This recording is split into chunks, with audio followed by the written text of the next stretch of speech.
Did you ever notice that the toilet paper color is usually white? But this color wasn't always a favorite. In fact, colored toilet papers popped out on the shelves in the 1950s. Homeowners purchased pink, blue, yellow, green, and even black paper because these colors matched the interior. But eventually, many doctors began to associate the dye in colored toilet papers with increased health risks. Also, the dye didn't allow the colored paper to decompose as quickly when it was flushed down, which increased the risk of clogging septic tanks. This made manufacturing and retail prices too high compared to the basic white paper, and eventually, the demand began to fall. And now, let's take a closer look at these fancy patterns. Most people probably don't care about the decorations when it comes to their toilet paper. However, these patterns still exist. But why? Well, there are several opinions. Some say it's just a marketing tool. Manufacturers use pretty decor to make their products look more aesthetically pleasing, and to make customers associate their brand with elegance and a luxurious lifestyle. Another explanation is more practical. These patterns fluff up the paper, which makes it more absorbent. Speaking of fluffiness, have you ever wondered why they have such rough toilet paper in public toilets? The most obvious answer is that high-quality toilet paper is more expensive. Also, companies prefer purchasing giant rolls of low-quality paper because they can change them less frequently. This decision also helps prevent stealing. Yes, people actually steal paper from public toilets. Have you ever noticed that light switches in public toilets are usually placed outside? Well, it's not a coincidence. Construction companies do it for safety reasons because, as we all know, electricity plus water is a dangerous combination. And light switches are connected to power. Therefore, electricity literally flows through them. Of course, professionally installed switches will have a bunch of additional safety precautions. But most builders prefer not to take risks. The UK has far stricter rules for light switch safety compared to the US. That's why if you live in London, you'll probably find light switches outside the bathroom more commonly. But don't worry, most bathrooms in the US feature independent electrical circuits. This provides additional safety in case of accidental electric shock. When any change in the electrical current happens, they should shut off automatically. There are so many awesome lighting opportunities in this world. But why are the traffic lights red, green, and yellow? Turns out there's a reasonable explanation for it. Before traffic lights for cars, there were traffic signals for trains. At first, railroad operators used white color to mean go, red to mean stop, and green to mean caution. But later, they realized that white wasn't such a good idea, because bright white light could easily be mistaken for stars during the nighttime.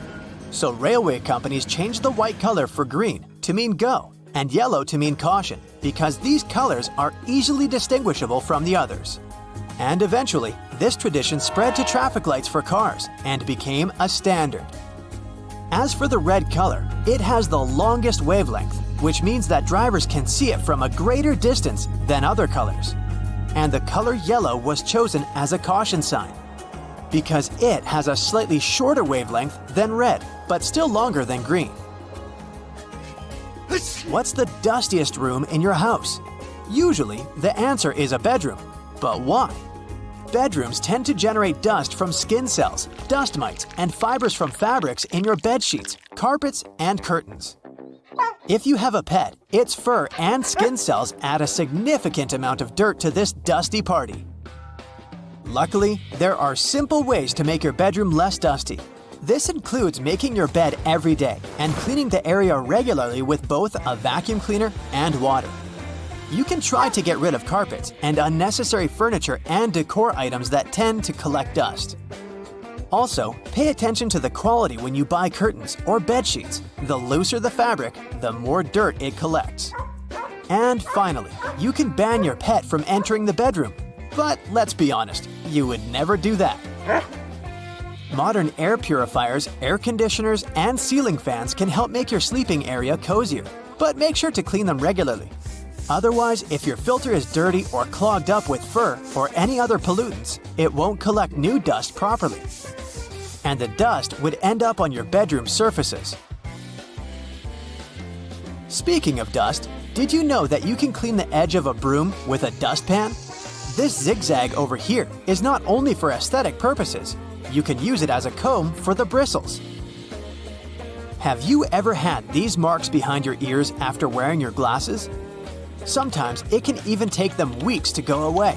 Well, it's a sign that the side pieces of the glasses, called temples, are not adjusted properly for your head. In other words, they're too tight. This can cause skin irritation and even headaches. If they're bent towards the area behind your ears, they can press on the fragile part of the skull. So, keep in mind that temples should not only have the correct size, but also correct adjustment. A professional optician can easily fix this problem. It's way safer than trying to do it on your own. Box graters can be used in a horizontal position too. In many cases, it's much more convenient to grate a carrot or a big block of cheese this way.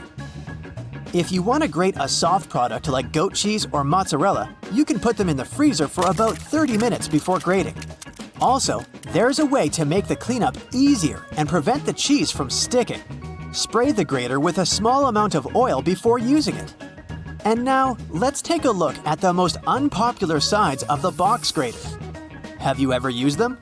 This side is actually designed for slicing. It's pretty handy if you want to make thin vegetable slices for your salad or pasta. Or slice potato chips. And these tiny punched-out holes are designed for zesting or very finely grating. Graters are pretty useful for the next non-food tip. If you're on a budget, you can purchase this super cheap laundry soap. Grate a small amount and throw it right into your washing machine instead of using the regular washing gel. Did you know that you can change which way the refrigerator door opens? There are hinges over here. If you attach them on the other side, the doors will swing the other way. But before trying to do any repairs by yourself, make sure to disconnect the power source. And read the instructions for your particular model of the fridge. Have you ever noticed that there's a shiny side and a dull side to tinfoil? Many people believe that it matters which side is used up or down because the shiny side would trap the heat better. But in fact, it makes no difference at all. The manufacturing process makes the two sides look slightly different, but they both serve their purpose equally. Tinfoil can be used not only in the kitchen. Here's a little known battery hack. Let's say you're out of AA batteries. No worries, use a smaller AAA battery and a bit of tinfoil. Just insert it on one of the ends. This will work because both AA and AAA batteries carry the same amount of voltage. Did you know that Chinese takeout food containers unfold and turn into plates? All you have to do is just to disassemble it from the two sides, and gravity will do the rest. By the way, the old school name for this type of paperboard container is an oyster pail, because it was originally designed to hold oysters. If you look at it on the street, you'll think a fire hydrant is about 3 feet in height, but the actual size of the device used to provide water supply to firefighters all over the world is twice as large. That is, if you count the rest of the hydrant, which is hiding underground. They're mostly red, and it's not just a matter of urban design. First of all, they need to be of bright, easily noticeable colors so firefighters can spot them fast when they need to. The choice of color depends on how much water the hydrant can hold. It can sometimes vary depending on the location, but here's the breakdown. A red fire hydrant can splash 500 gallons of water per minute, while an orange one at least 1,000 gallons. Green ones mostly process 1,500 gallons of water per minute, and the most plentiful ones colored blue can generally contain over 1,500 gallons. Hey bowling fans, isn't it super annoying when your bowling ball gets cracked? Turns out that most of them get damaged because of incorrect storage or spikes in temperature. Now come on and face it, since it's already cracked a bit, aren't you curious what's actually inside the bowling ball? 'Cause I sure am. Let's have a look. They mostly make the inner core of the ball of powdered metal oxides, like calcium or iron oxide. They mix them with some resin and catalyst to harden the whole mixture. So that light bulb shape you now see inside of the ball is actually its heaviest part. It also influences how your bowling ball rotates when going down the lane. The same goes with spray paint cans. When you shake it, it makes a weird noise. But what is that thing in there?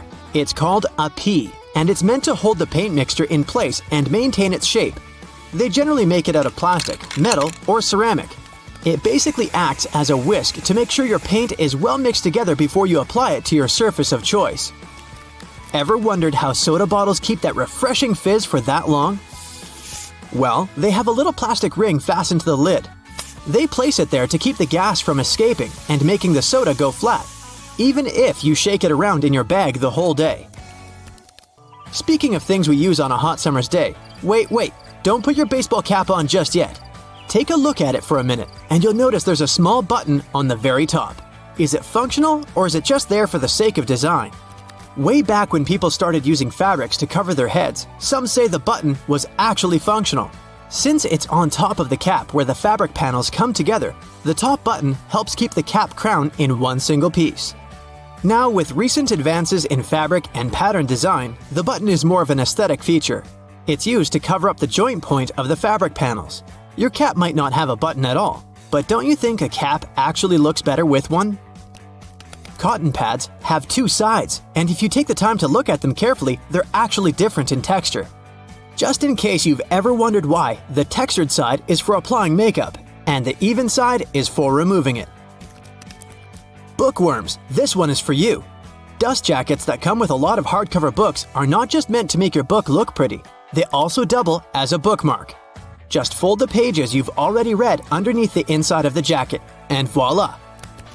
Next time you reach out for your favorite shirt, take a look at the top buttonhole. It should be stitched horizontally, and all the other ones are vertical. Turns out that the dress shirt was designed this way since the first and the last buttons were the first ones to unbutton throughout the day. They then changed the direction of the buttonhole to ensure the shirt would stay nice and fitted before you're ready to take it off. These days, we have so many variations of this awesome dessert that it's hard to imagine we've ever lived without it. You can find different types of cookie dough ice cream or even chocolate chip cookie cake basically everywhere, but the famous cookie wasn't actually invented until 1930. The story goes that a woman named Ruth Graves Wakefield was preparing some chocolate cookies as she was waiting for some guests to arrive. She soon figured out she was out of baker's chocolate, a crucial ingredient for the classic cookies. To fix things up, she chopped up a block of semi-sweet chocolate, thinking it would eventually spread out evenly throughout the batter, given the heat of the oven. Things didn't necessarily go as planned. But hey, it's great they didn't, because this is how she invented this modern dessert we now can't get enough of. And speaking of popular snacks, the potato chip is even younger than the chocolate chip cookie. Well, at least historically. There are many stories trying to explain how it was invented. One of them goes like this. A chef named George Crumb, based in New York, put the chips together in 1953. He decided to try a different cooking solution when one of his customers didn't have nice things to say about his French fries. He said they were too thick and kind of mushy. Then, Crumb came up with potatoes that were thinly sliced and fried until brown. People absolutely loved the dish, and they welcomed the first ever batch of chips with open arms. Ice cream, anyone? If the story is true, back in 1904 at the St. Louis World's Fair, one ice cream shop owner ran out of cups to serve his dish. So, he fashioned a waffle into the shape of a cone, and the rest was history. Okay, I'll admit it, chewing gum-like treats have been around since the ancient Greeks. So this one isn't particularly a revolutionary discovery, but the actual gum we buy today wasn't there until the late 1800s. An American inventor named Thomas Adams wanted to mix together different chemicals to create rubber. He tried and failed, for that matter, to play with chicle for his experiment, but ended up fashioning this neat treat. They still use chicle to this day to produce most chewing gums. Back in the 1800s, there lived a man named Jean-Baptiste Joly, who worked in the fabric industry as a textile maker. How he came up with this next invention that we use a lot these days has less to do with him and more to do with his maid. The story goes that the woman accidentally knocked a kerosene lamp over onto a tablecloth. Instead of getting upset over the damaged fabric, Joly noticed that the substance actually made the material cleaner. Figured it out yet? Yep, that's how the idea for the very first dry cleaner popped up. A very neat accident, if I do say so myself. Now this one I loved. Did you know matchsticks were initially called friction lights? Or at least that's how their inventor, a chemist named John Walker, called them back in 1826. He scraped a stick coated in chemicals across his hearth totally by accident one day and realized that they ignited and created a spark. Initially made out of cardboard, they were then made using wooden splints and sandpaper. Back in the 1940s, a man named Harry Coover stumbled upon a chemical formulation that seemed to stick to everything it touched. The scientific community at the time didn't look much into it, as the formula didn't seem to have many applications back then. It wasn't until 1951 that he looked a bit more into the formula and decided to repurpose it, along with a fellow Eastman Kodak researcher named Fred Joyner. They gave it a proper full name. But you must know it by the shorter version: super glue. It also has many uses in security these days that it's hard to believe that we didn't come up with this one on purpose. Back in 1903, a scientist named Edward Benedictus knocked over a flask by accident. He looked down and was amazed to see that the glassware had just slightly cracked but maintained its shape. He was expecting it to break into a million tiny pieces. Curious about this hidden feature, he looked into it and figured out what was keeping the glass together was a substance coating the inside of the glass. Ta-da! That's how humanity came up with safety glass. I want you to get ready to have your eyes finally open to some of the strange little secrets behind everyday items. From tape measures to toothbrushes to the kitchen stove, you'll never look at or use any of these things the same way again. Let's start with a humble tape measure. See how shy it is? It's actually a much more useful tool than you might think. Struggling to measure something on your own? Well, there's a hole or notch in the metal bit on the end. Called a nail grab, it allows you to hook it onto a small nail or screw, which then holds the tape measure in place while you pull it open. No more wild flopping around while you try to read it. But that metal end seems a little loose. Maybe it's time to buy a new one. Nah, don't. The end is actually supposed to move around, helping you get an accurate measurement. The hook is actually 1/16 inch wide, and that little bit of movement takes this into account. If you push it against something for an inside measurement, the hook is included in the final number. If that hook is on the end of something for an outside measurement, the slight gap equals the space the hook would take up. Your measurements are always spot on. Oh, and stop bending the tape when trying to include a corner in the measurement. Your numbers will be wrong. Check the casing.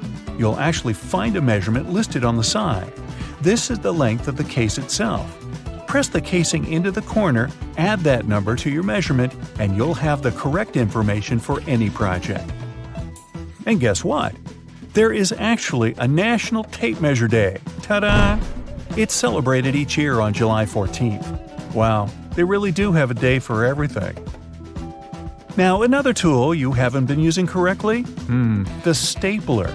Take a closer look at the metal plate at the front end. This is called the anvil, and yes, it helps bend the staples. But did you know it actually has two settings? A traditional staple's arms point inward, securing several sheets of paper in place. But you can turn the anvil around to the pinning setting, so that the arms of the staple will point outward. These staples are designed to be temporary, like pins used in sewing, and are much easier to remove. Do you have a padlock for your bike, or a locker at school, or your shed to keep your neighbor from borrowing things without asking? Then you may have noticed a small hole at the bottom, near the place where you put the key. The main purpose for this hole is to help drain water that might get inside. If the water isn't removed, it can damage the mechanism when freezing or by causing it to rust. If you do find your lock is stuck, though, it can be very frustrating. Don't panic. Add a bit of oil through this hole to help lubricate the mechanism inside, and it should soon start working again. Let's see what interesting things we can find in your closet. Nah, I'm not snooping. Well, maybe a little. Ooh, your coat is a good place to start. Some have a weird little half belt at the back. It doesn't wrap around to help keep the coat closed, so why is it there? Called a martingale, today it's little more than a style choice by designers, but it once served a very useful purpose. Some men's coats were made with additional material. The belt held that extra fabric in place. When the belt was undone, the jacket would open up wider and become a useful blanket. Very handy for when people were traveling and didn't have room to carry extra sleeping gear. Often, when you buy a new jacket or a fancy piece of clothing, it will come with a little bag that includes a few extra buttons and a little square of the fabric the garment was made with. The buttons are extras in case you lose one. That swatch of fabric, however, has several uses. Many people believe it can be used for patching small holes, but it also allows you to test your cleaning products on it. This way, you don't ruin your item the first time you toss it into the washing machine. It's better for that little swatch to turn a horrendous pink than your beautiful new coat. Bonus tip: carry that swatch with you when you go shopping. It'll help when you're looking for a matching outfit. I mentioned buttons just a minute ago. Have you ever wondered why buttons on women's shirts are on the left, but on men's they're on the right? Well, there was a time when the side the buttons were on would indicate your social status. If you were a commoner, you would be dressing yourself, and these buttons would be on the right, easier for a right-handed person to do up.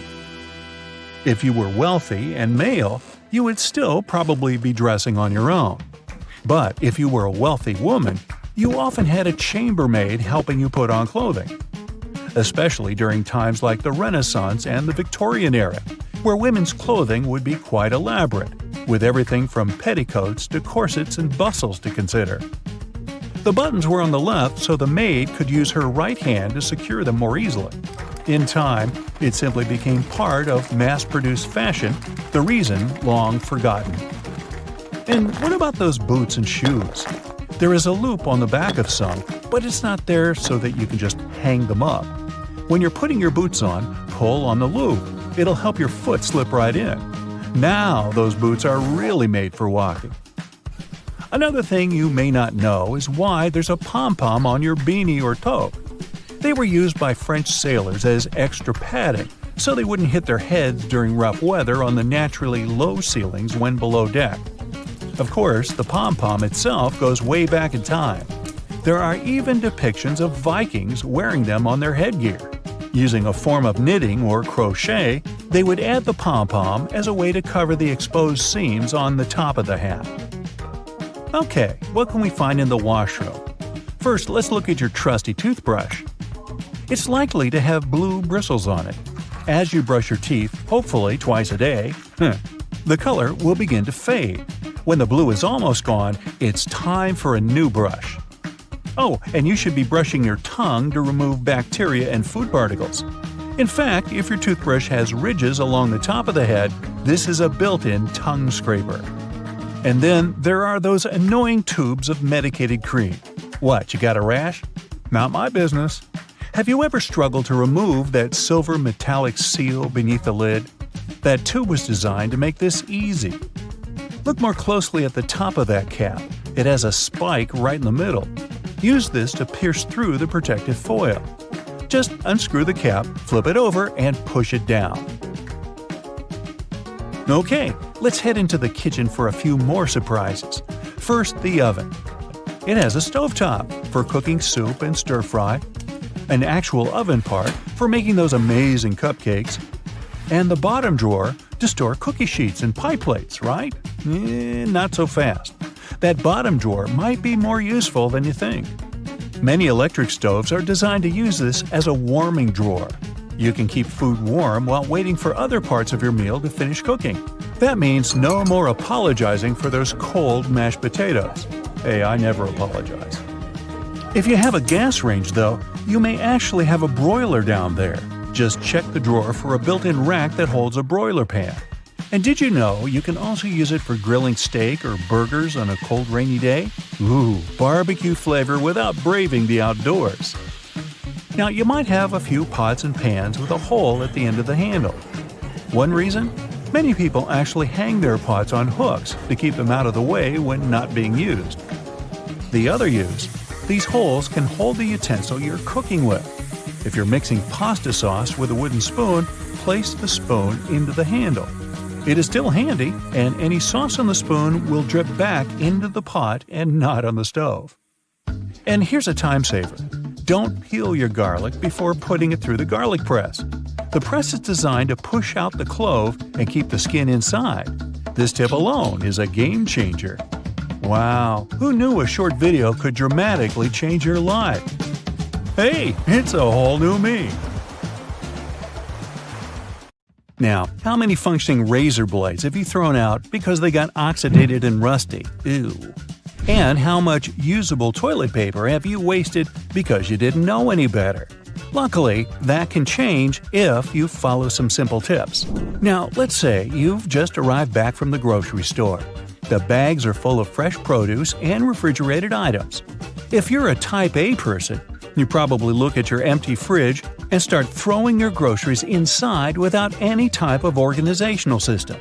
Now, if you were a Type B, maybe you stop for a moment to assess the situation and try to figure out the best way to distribute your food. No matter which scenario you fit into, I bet you've been storing some essential day-to-day items in a very wrong way. Take eggs. We're used to them coming beautifully placed in their little carton packages, ready to be picked one by one and transferred to the egg compartment located on the fridge's door. But have you ever stopped to wonder whether that is really the best place to store your eggs after all? Turns out it's not the ideal place for them. The refrigerator door is one of the warmest parts of a fridge, as it is being constantly opened and closed, compromising the egg's overall quality. According to food safety experts, there is such a thing as the correct order to store food inside the fridge. Refrigeration plays a large role in keeping your food safe. The first rule of keeping food fresh is to always check the temperature in the places where you store it. The temperature inside kitchen cabinets should be between 50 degrees Fahrenheit and 70 degrees. And when it comes to the fridge, it must be around 37 degrees Fahrenheit, while the freezer should mark nothing over 0 degrees Fahrenheit. Store your refrigerated foods by cooking temperature, from the lowest temperature on the upper shelves to the highest cooking temperature on the bottom shelves. Keep ready-to-eat foods that need little to no cooking at all on the first fridge shelf. Then organize the rest of your shelves by cooking temperature. In this scenario, eggs would go on the third or fourth shelf, as they cook between 145 and 155 degrees Fahrenheit. Now bread. If you're a carb eater, you've certainly lost multiple packages of bread before. They are notoriously known for their super-fast expiring dates and the colonies of mold that appear from what seems to be thin air and force us to throw away otherwise good slices of bread. Well, here's some good news. There is a way to keep your loaf of bread fresh for weeks and even months. And contrary to eggs and milk, the fridge is not the way to go for that to happen. Instead, separate the slices of bread and place them in a plastic bag. Now, close the bag, removing all air from inside it. Be sure to leave the bag as free from air as possible. That is what will generate its safe storage. Now, place the airtight bags of plastic into a freezer, and voila! Your bread can last up to 3 months that way. How about pickles and other condiment food jars? In order to make them last longer, store them upside down, as that will prevent mold growth. And yes, you can keep these ones on your fridge's door. There's no problem with that. Before we leave the kitchen, try this out. Whenever you buy a new nonstick saucepan, season it before actually cooking anything on it. First, you'll need oil. Rub on the edges of your pan and place it inside the stove for about 60 seconds. Let it absorb the heat, then remove the pan from the stove and let it cool down. Wipe off the excess oil, and there you have it. This way, the oil will fill in any small gaps or little pores in the pan, smoothing down the surface until it's all even. You can now expose the pan to high temperatures and it won't get damaged. Now, let's move on to bathroom items. Toilet paper is easily one of the most wasted household items. Even if we notice it, we don't really do much to change the way we go about it. Apart from the classic over-under discussion of how we should place toilet paper, there is a less-known must-do habit that we often ignore. Just to fill you in case you've been oblivious to this until now, toilet paper science has long debated whether the correct way to hang the roll is with the loose end draped over the top or with the loose end hanging inside next to the wall. And as much as I bet many here already know the answer, can I have a drum roll, please? Well, you got that right if you guessed with the loose end draped over the top. It is so for the simple reason that over provides easier access to the loose hanging end of the paper and minimizes the risk of knuckle-on-wall germ gathering. Ooh. But now, toilet paper ingenuity doesn't end here. Did you know that to reduce toilet paper waste, you should squish your rolls before placing them on the bathroom hanger? By squishing, I mean laying them down horizontally and pressing them down with your hand until their aspheric center has turned into an oval, almost flattened shape. Yes, you should aim at flattening your toilet paper. And no, I haven't lost my mind. That happened long ago. The purpose of this practice is to make it harder for toilet paper to rotate. When you hang it in its usual, more circular form, it rotates too easily. This way, it lets us, the toilet paper users, effortlessly enjoy it in an unlimited fashion. Depending on the force we use to pull the paper, we will end up with twice or 3 times the amount of paper we needed in the first place. And sure, we could just roll the excess back. But I bet most of us here don't do that and end up just wasting huge chunks of paper. You get the idea, right? Oval-shaped paper equals more controlled rotation and thus less waste of toilet paper. So there. Then we have razor blades.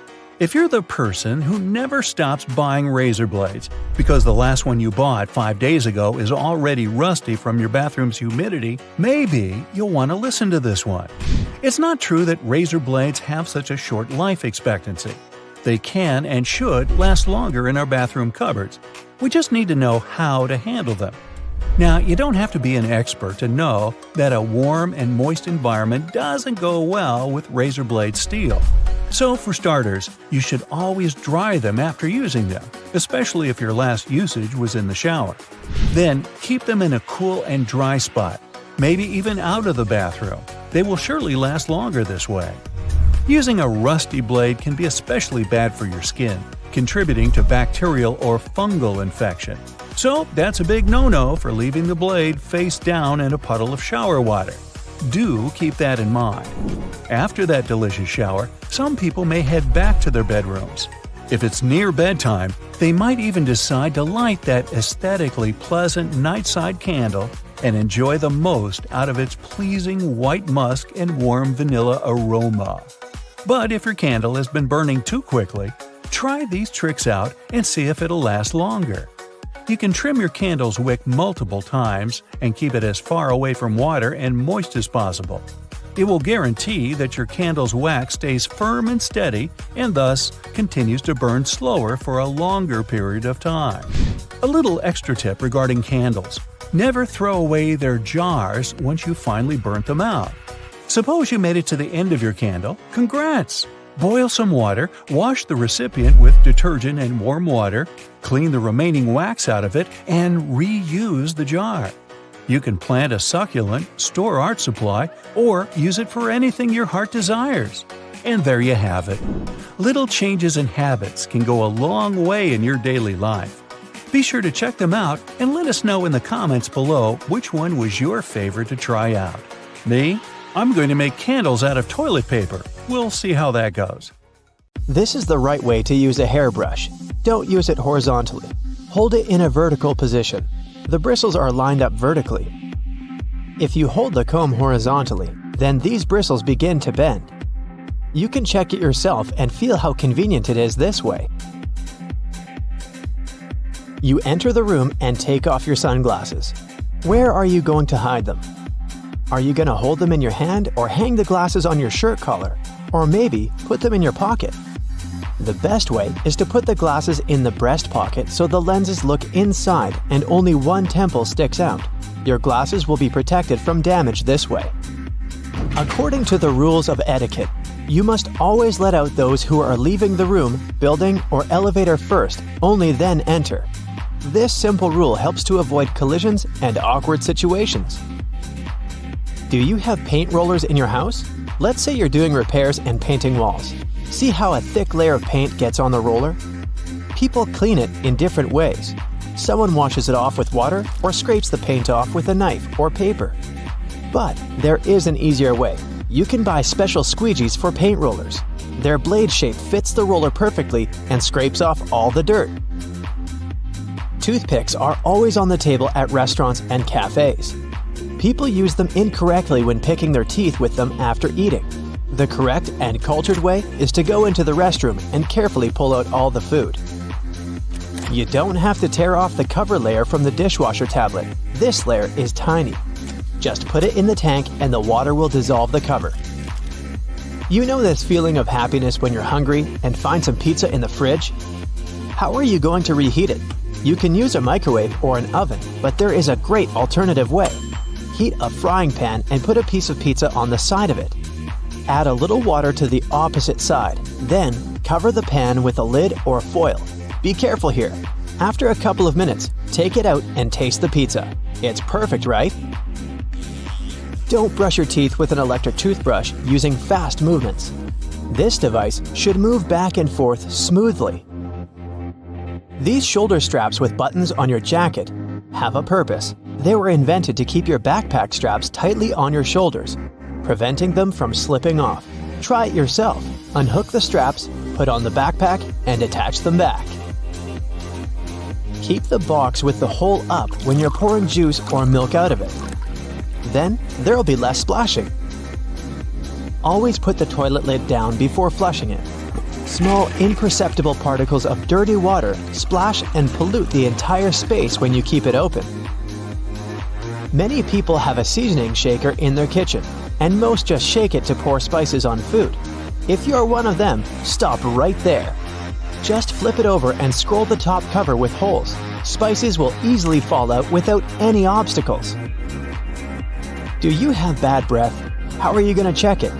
You can breathe on the palm and feel it, but this method is not effective. It's much better to lick your wrist. Don't touch it with the tongue tip. Lick it with the middle part. Smell it, and yeah, that's what people get when you're talking to them. One of the ways to keep your breath fresh is to stay silent. When you talk a lot, your mouth dries up. Without moistening with saliva, many bacteria accumulate in it, and this is what gives you bad breath. There's an empty space between the panes in the oven door. You can stick a brush in there to clean the window. The entrance to this space is at the bottom of the door. Open the lower shelf, then push the brush through the hole. There are many ways to separate the yolk from the white in a raw egg. You can use special spoons or do it with a bottle. Someone slowly pours egg white from the shell. None of the methods are easy, especially if you're doing it for the first time, but you can extract the yolk much more efficiently without using any additional equipment. Just pour the raw egg onto a plate and take out the yolk with your own hands, but before that, oil your fingers with garlic. Did you know that it's better to wash the rice in cold water before cooking it? Water helps to separate the dry grains from each other. During cooking, the washed rice grains don't stick together. This makes the rice fluffy and delicious. The easiest way to peel garlic is to put it in the microwave. Cut off the tip and leave it in the microwave for 20 to 30 seconds. Done! You can peel it easily now. Do you know how to properly open a pack of spaghetti? Take it with both hands. Hold it upright and hit the bottom part against the table. Don't be afraid to use force. The lower side of the pack should evenly touch the table surface. A slight deviation can damage your spaghetti. You can also open it by strongly slapping its back with your palm. But this option requires more practice. It turns out that you don't really have to wrap your suitcase with a protective plastic film while traveling. You can use a t-shirt instead. Just put your clothes on your suitcase as a cover, and don't waste your time and money wrapping it in plastic. Here's the right way to tie a garbage bag to get rid of the hole in the middle. Don't tie these thin straps together. Hold them to the top. Make a knot and wrap the knot through the loop. Now you have a good tight seal here. Here's the best way to open a bag of chips at a party. Put the bag horizontally. fold two corners on the same side and roll this side inside a little bit. Put the bag with this rolled side on the table and open the top. Your ceiling fan has two modes of operation, the winter and the summer one. You need to find the switch to change between them. Switch it up to activate the winter mode, and the fan will pull the air up. Turn on the summer mode, and the fan will push the air down to cool the room. If you're afraid of losing your luggage at the airport, here's a great way to avoid it. You need to take a picture of your suitcase in advance to show it to the airport staff later. You can also buy a special GPS tracker and put it in your bag. It can work for 6 days. You can use your phone to locate your luggage wherever it is. The extra space under your oven is not only for keeping your frying pans and pots. You can put dishes with food in there. The oven heat will keep the food warm. It's helpful if you're waiting for guests and they're late. Don't tuck the bathrobe belt behind the back. Pull it out and thread it through loops on the side of your stomach. After that, tie the belt as you like. The robe will fit tightly to the body. You get a hot pack of popcorn out of the microwave and feel that small unpopped grains are in there. You can get rid of them before you open the box. See that tiny hole in the top? Shake it over a plate and all the grains will fall through it. Have you ever found pieces of fabric coming with new clothes? They're not patches. These are the first test subjects before cleaning. You can put this piece in the washing machine and see what will happen to it. If everything's okay, you can safely wash your clothes. Here's an easy way to peel an orange. Just cut off its top and bottom and make an incision down to the middle. Now unroll the fruit. You can open cardboard containers with Chinese food by expanding paper walls and using them as a plate. This way, you'll get more space and cool down your food faster. So grab your phone. Good, now turn it around. You see that little dot between the camera and the flash? That's a tiny microphone. Bet that's something you didn't know. What's it doing there? Well, when you're on a phone call, this little guy is busy at work reducing the amount of background noise other people hear when you talk. That's right, if it wasn't for this, calls wouldn't be as nearly as crisp as they are now. You're lost in the woods and you're rushing to get back to camp. You suddenly remember you've got something that can help. You grab one of your chest straps from your backpack and whistle on it. Yup, that's right. A lot of bags have this feature in them, especially the ones made for the outdoors. It isn't long before you hear the call of one of your friends and you follow them back to the warm campfire, saved by this cool bit of design. If you're a curious person, you might have wondered what that little pocket in your jeans is doing there. You know, the one that's inside the bigger pocket? People often use it to store coins and bills, but it's not meant for that. It's actually designed to store your pocket watch safely. Ah, maybe that's where the name pocket watch comes from. You finally arrive home after a long day's work. You understandably don't feel like cooking, so you sit on the couch and watch a bit of TV and order some takeout. How about Chinese? Ah, perfect. There's the doorbell. That has to be your food. It smells delicious. Wait, before you grab the plates, do this instead. Open your Chinese food container on the table. It becomes the perfect plate, and it's cardboard, which means no cleaning either.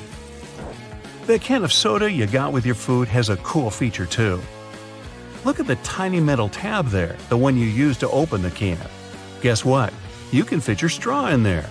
In fact, that's exactly what they're made for. Go ahead, try it for yourself. If you're not at your computer, take a look at your keyboard right now. If you're not, that's okay. Here's one on the screen. The keycaps are arranged in what's called the QWERTY layout, named after the first 6 keycaps below the numbers. As it turns out, it wasn't always this way. They used to be laid out alphabetically, which would make more sense when you think about it. The alphabetical layout fell out of use because long ago there were things called typewriters. Remember those? You press down a key and a type bar would fly out, hitting an inked ribbon and stamping a letter on the piece of paper.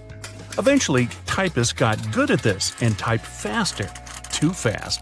The type bars would eventually get caught in a log jam with each other, ruining the flow. To fix this problem, they made keyboards with randomized keycaps. The new layout actually worked better because it made typing harder, helping to slow typists down and prevent the type bars from getting stuck. Much better!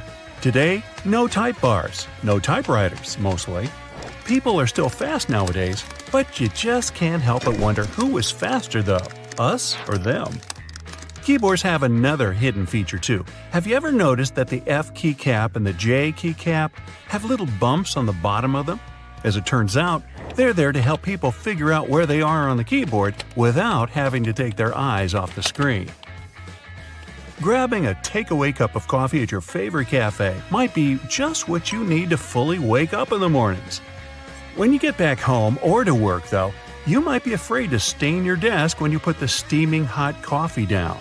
Worry not, your plastic lid isn't only good for keeping your coffee hot, it also doubles as a coaster. In fact, they're the perfect size to hold a cup. Try it for yourself. This one's going to come in handy if you're a home cook. If you're like me, you might have a bit of trouble deciding how much pasta you need for just one serving. Well, if you've got a pasta scoop, grab that. Most people don't know what the little hole in the middle is for and assume it's supposed to help with water drainage or something. It turns out that it helps you measure out a perfect serving. Just see how much dry spaghetti you can fit in the hole and use that as one portion. Out at the store buying coat hangers, you might notice that the plastic ones feel cheaper than the wooden ones. There's a good reason for this. Wooden hangers are made out of cedar wood.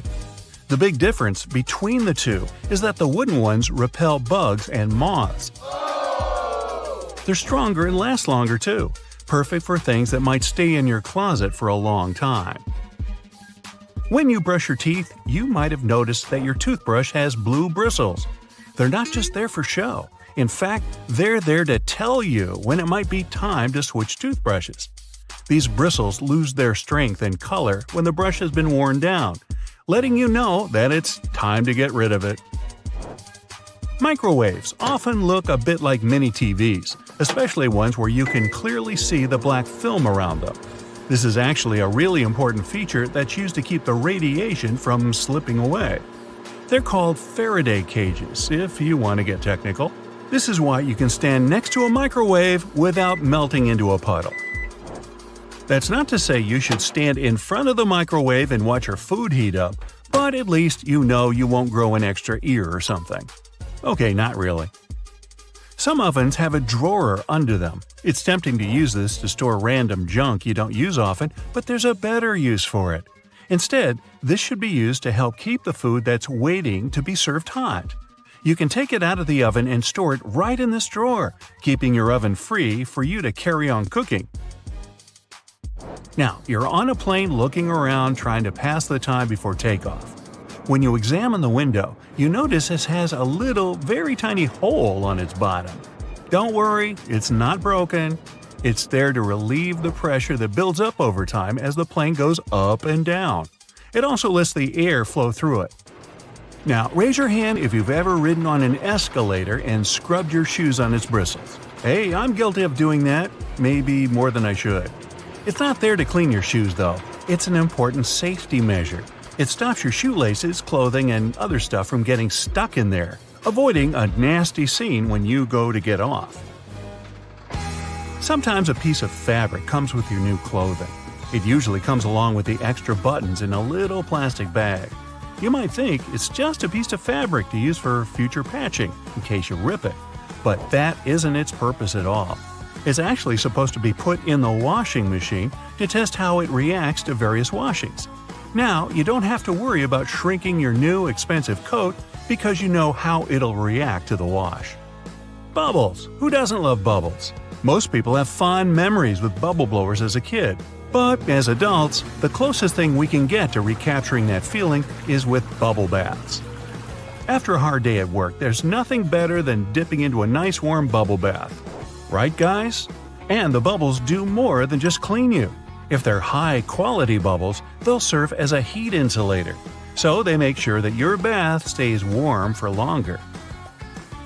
Boxes of chocolate sometimes have these mysterious holes in them. When I'm eating a box, or two, I usually ignore them and take out the chocolate by pressing the bottom of the plastic. But it turns out that I've been doing it wrong the whole time. If you press one of the holes, the chocolate comes right out. I'm certainly going to start doing this from now on. Here's another one from the kitchen. The handle on a pot will often have a hole in it. Most people use this to hang them on a nail on the wall as an easy storage method. The hole has another use too. When you're cooking, you can use this handle to hold your wooden spoon or whatever else you might be cooking with. This makes sure you don't make a mess when you put it down. Glass bottles usually come with a cap in them. Well, duh. Otherwise, the liquid would just spill. In this cap, there's a plastic liner that seemingly has no purpose, right? Wrong. It's a seal. No, not a seal. A seal. It's the kind that helps keep your drink fizzy. Just the refreshment I needed. A lot of doorknobs are made out of brass, and it's not by chance. They're made out of this specific material because it's bacteria's worst enemy. That's right, it destroys them. Perfect for those who want to keep a clean house and avoid germs. Hey, you want a fish? Whether it's something as simple as a button on your jeans or something that's part of a larger moving mechanism, here are 26 secrets to everyday things you probably didn't know about. You use doorknobs every day, so it's right to be concerned about how many germs could be on them. However, they have made doorknobs out of brass partly for that reason. Brass provides an antimicrobial effect, eliminating the microorganisms that were hoping to start a colony on your doorknob. Your pants have that 1/5 pocket that's recognized as the small useless one. Originally, it was there to provide a safe place for your pocket watch, something that was necessary when first implemented in 1901. It then continued to remain for traditional purposes. However, it's still a great place to put your Tic Tacs. You've probably mistaken those little rivets on your jeans as some form of fashion statement, similar to the small pocket. In fact, they're incredibly important. They are there to provide extra support for areas that withstand the most strenuous parts of your clothing, preventing them from embarrassingly falling apart. That little button at the end of your seatbelt seems like it's way out of place. In fact, it's there to ensure your buckle will always remain at the end, so you won't have to awkwardly fiddle with your seatbelt every time you put it on. You're in a new car or a rental, and the gauge tells you the gas is getting low. You don't know which side the fuel cap is on from the inside. It can cause unnecessary effort at the gas station. However, your fuel gauge has an arrow that reminds you which side to fill your gas tank up from. Some models of cars may also have a gas tank hose instead, with the hose pictured on the side that the cap is on. Hiking and walking through snow requires the best kind of footwear. The shoes which are perfect for this also have an extra eyelet for your lace to loop through. Looping your laces through the extra eyelets will give more support for your ankles and feet and will provide more stability as you walk. But as you walk, blisters are also a concern. The sweat in your shoe creates friction between the feet and the shoe, which then helps create the blisters. Antiperspirant that you use for your armpits will help keep the feet from sweating. Just make sure you use the clear one. Cooking for people is always nice. However, sometimes the guests are late. Yep, we're all guilty of that sometimes, right?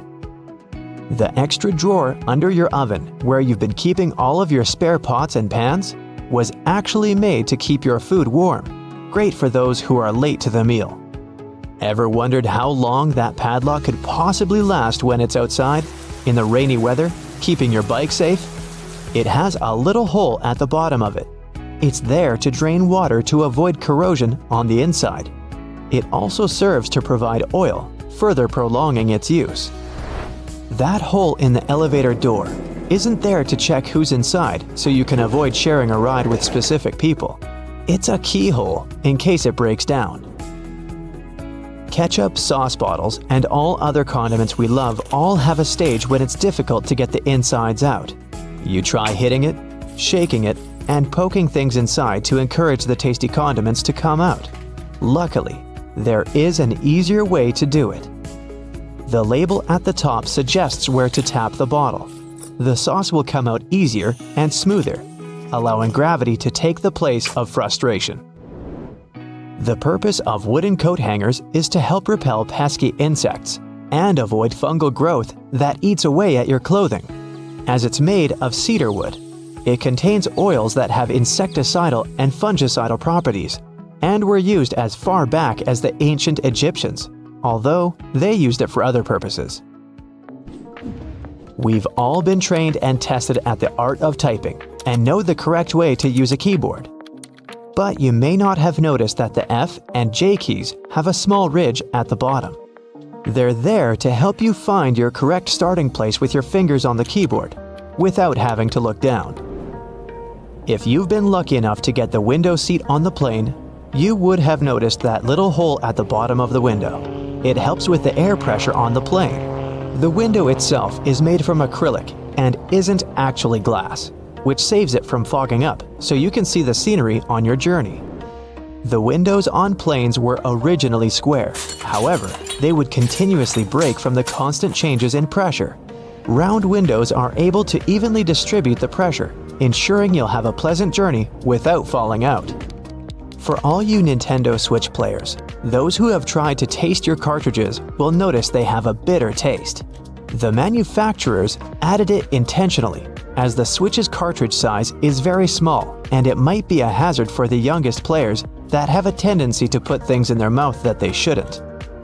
So the bitter taste made from denatonium benzoate ensures that they won't be tasted for too long. Cosmetics containers that are filled with products used for your skin have a secret number on them.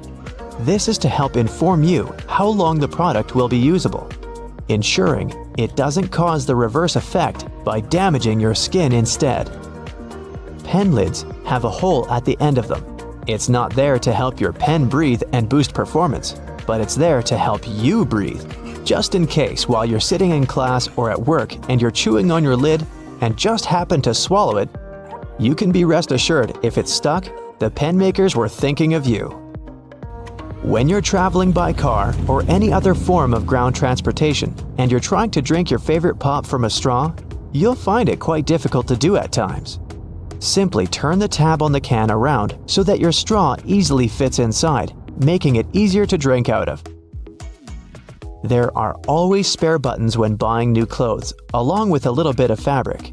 It's far too small to repair that crutch part that always rips first. The fabric is actually there for you to test how to wash it, so you don't accidentally ruin your brand new clothes. Determining how much pasta you need just for yourself can be difficult to figure out.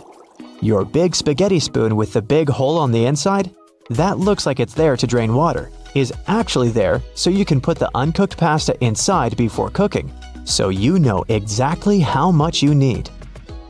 New shoes always come with those strange little packets. That's silica gel.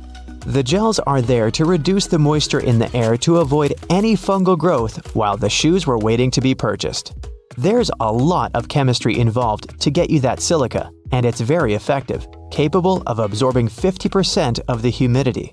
So make sure you don't throw it away.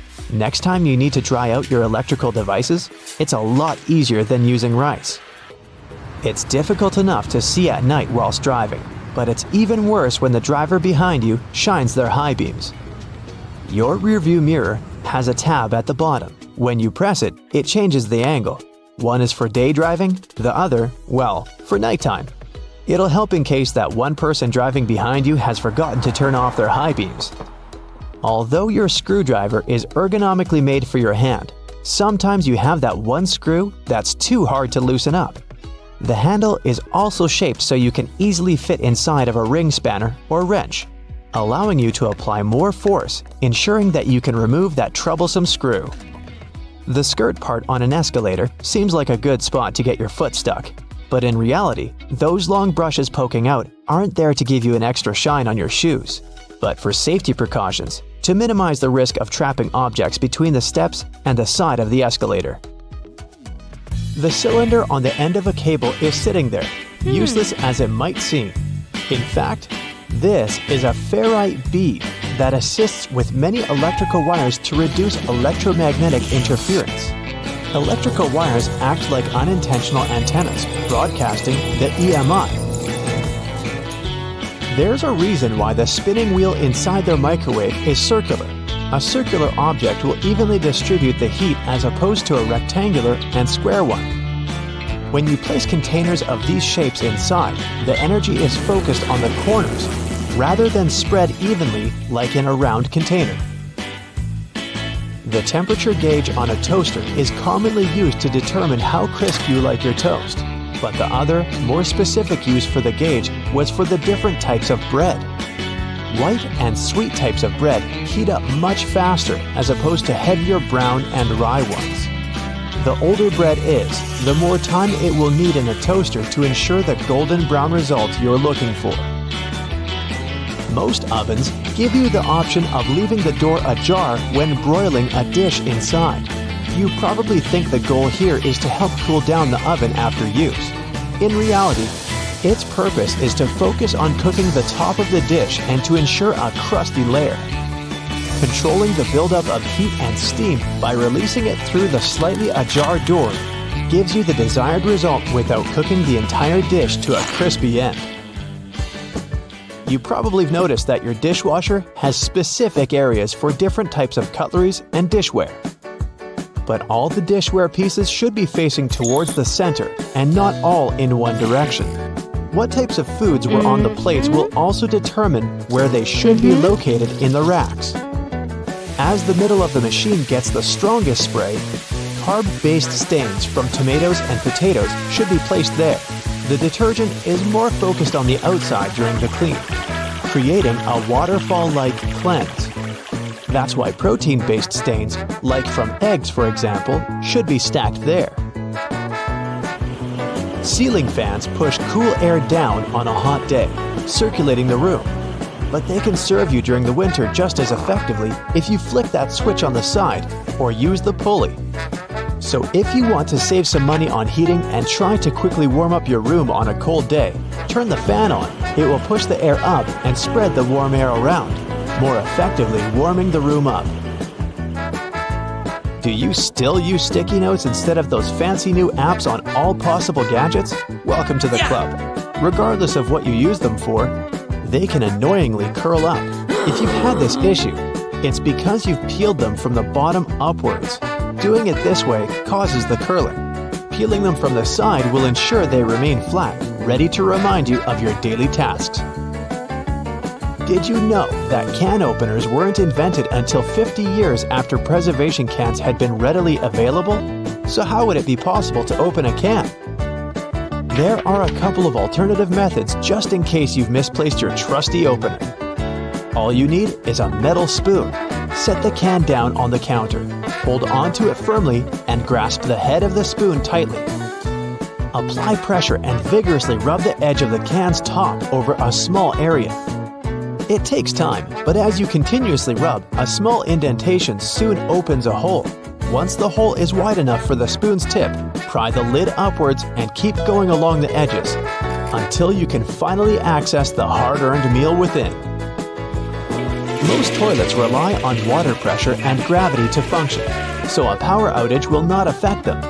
But if yours does need electricity to function, you must be worried about using it when the power is out. The good news is the power is only used to fill the toilet and not to flush it. As the flushing mechanism will still work, open the toilet tank and pour in a couple of gallons, and you're free to flush away whatever you need to. Blockages in shower drains occur over a long period of time. It's inevitable. We lose 50 to 100 hairs a day, and many of them will endeavor to reside within our shower drains.